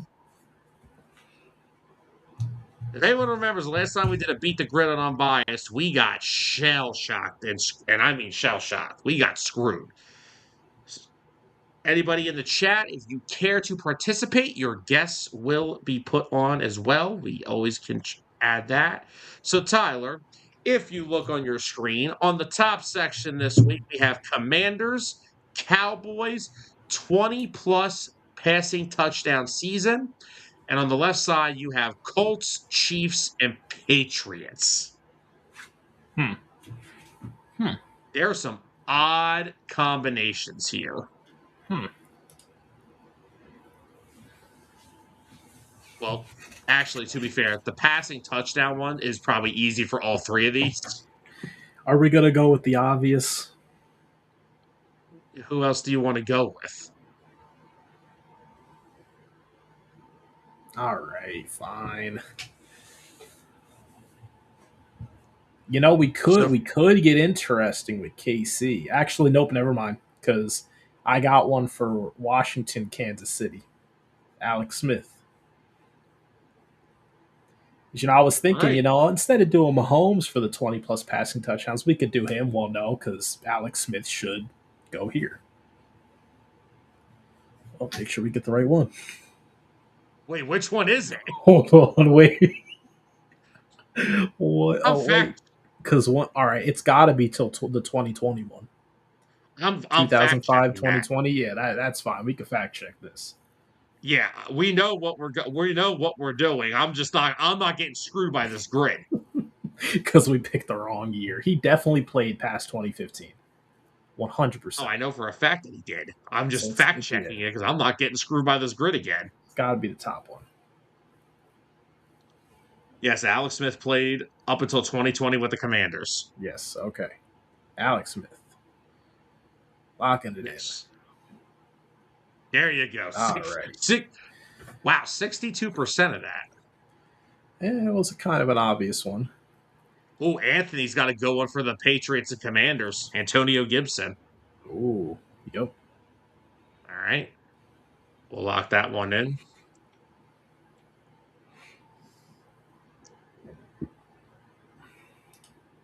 Antonio Gibson. There you go. Good job, Anthony. Oh, All right. Can I lock in Washington? If I could spell, that'd be great. Ooh.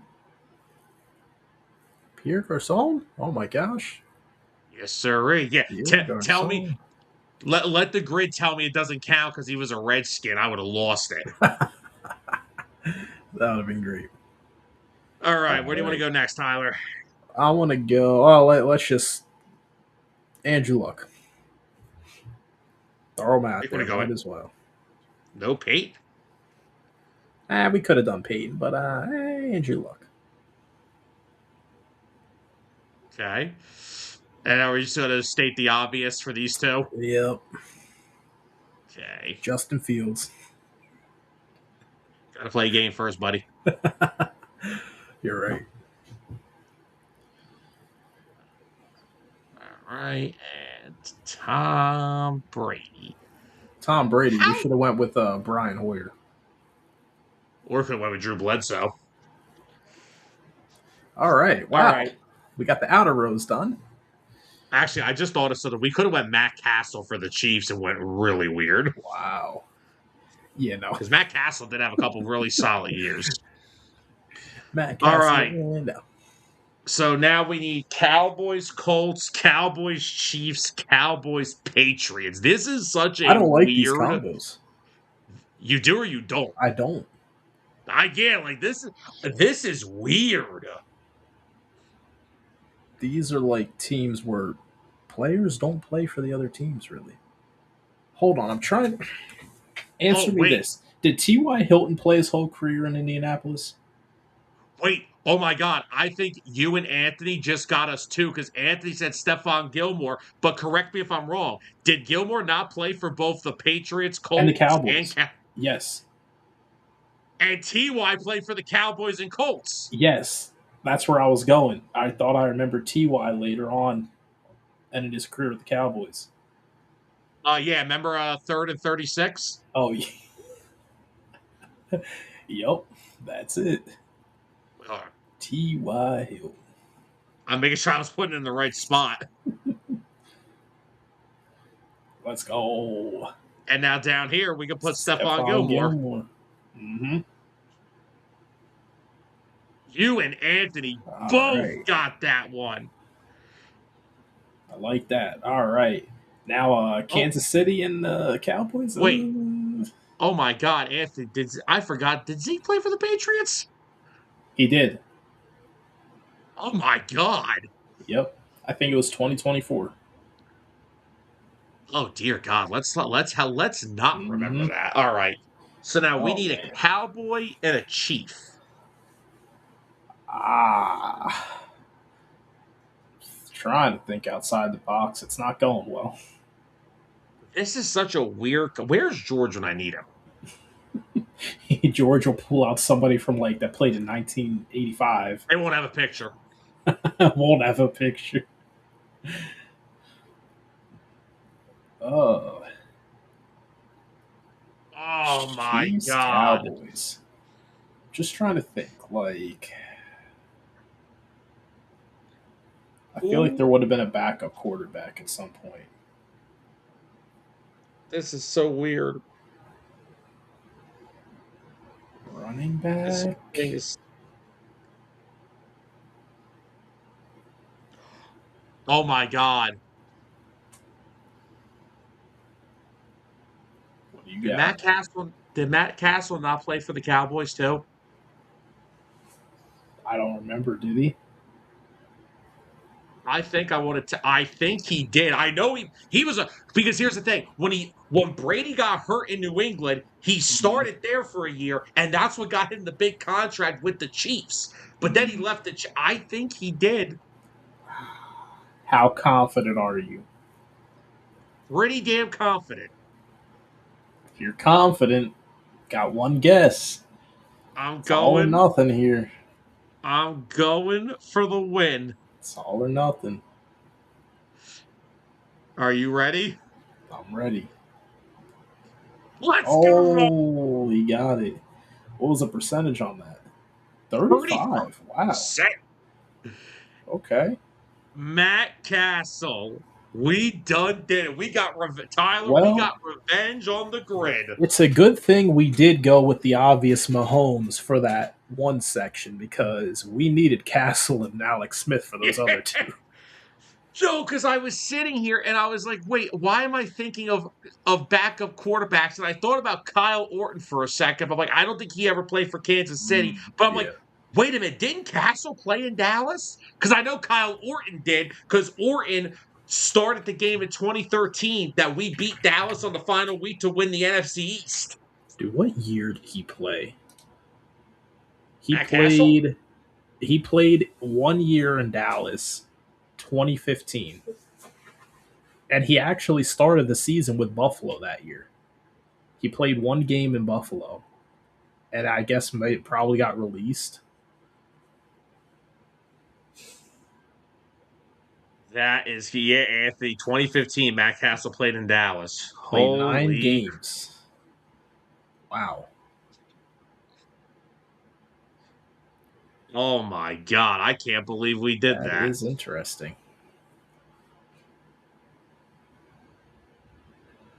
All right, guys, there we go. Took down that grid and with some fairly good guessing. Anthony, thanks for showing up to the party and helping us out there. Oh, yeah. Because Anthony, what really got us was Anthony throwing out Gilmore, but then you threw out T.Y. Hilton. I'm like, wait, this works for both here. Mm-hmm. So round of applause for you and Anthony. You guys came up big there. Very good. Oh my goodness. But Tyler, anything else we want to talk about tonight? I only got 2 words for you. Go Birds. Okay, wrong show, but well, guys, that's going to wrap up another episode here of Unbiased. 3 divisions up, 3 divisions down, and we have given you guys our AFC East predictions now. In case anybody missed it earlier in the show, we have the Buffalo Bills going 13-4 this year, winning the AFC East, with the Patriots coming in at 12-5. The Jets will be going 3-14, and yes, the Dolphins will be going that lonely 1-16. We also knocked out some very good NFL talk over the week. We've had some free agent signings, some contract extensions. Guys, next week, division previews continue on Unbiased, but we are also going to start unveiling our top 10 lists for this upcoming NFL season. And of course, we'll probably throw in the grid there at the end for each show to put us up for a little more time. But this was another very fun episode. Thank you, everybody who tuned in tonight. Thank you, everybody who commented on the Facebook side. Carol, have a great week as well.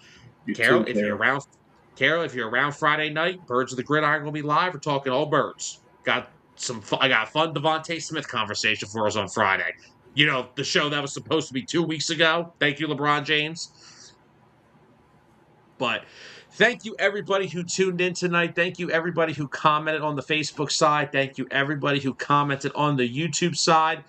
We will be back at it tomorrow night on DA After Dark. We have some fantasy football stuff that we unfortunately didn't get to last week, and we will be getting into this week. We didn't have a show last week on Tuesday, but we're back at it tomorrow. Quick program update hitting home this Thursday. Time to be determined yet. I will let you guys know about that later on in the week, but hitting home will be live on Thursday night. Complete MLB trade deadline reactions. Yes, it is going to be a few days after the trade deadline, but oh my God, what a deadline it was. Thank you, Dodgers. I can't wait for an entire summer next year without baseball, so shout out to you guys. So, hope that World Series I hope you guys enjoy the damn World Series you're going to get. And of course, Birds of the Gridiron will be live. It's normal Friday night at 8. We'll be talking Devontae Smith, Lane Johnson, Moro Ajomo. Got some interesting stuff to talk about this Friday. So, guys, have a great rest of your Monday night, and we'll see you guys tomorrow night for some DA After Dark. For Tyler Adams, I'm Sam Nelson. Have a good night, everybody. The following has been a presentation of 609 Sports Talk Radio.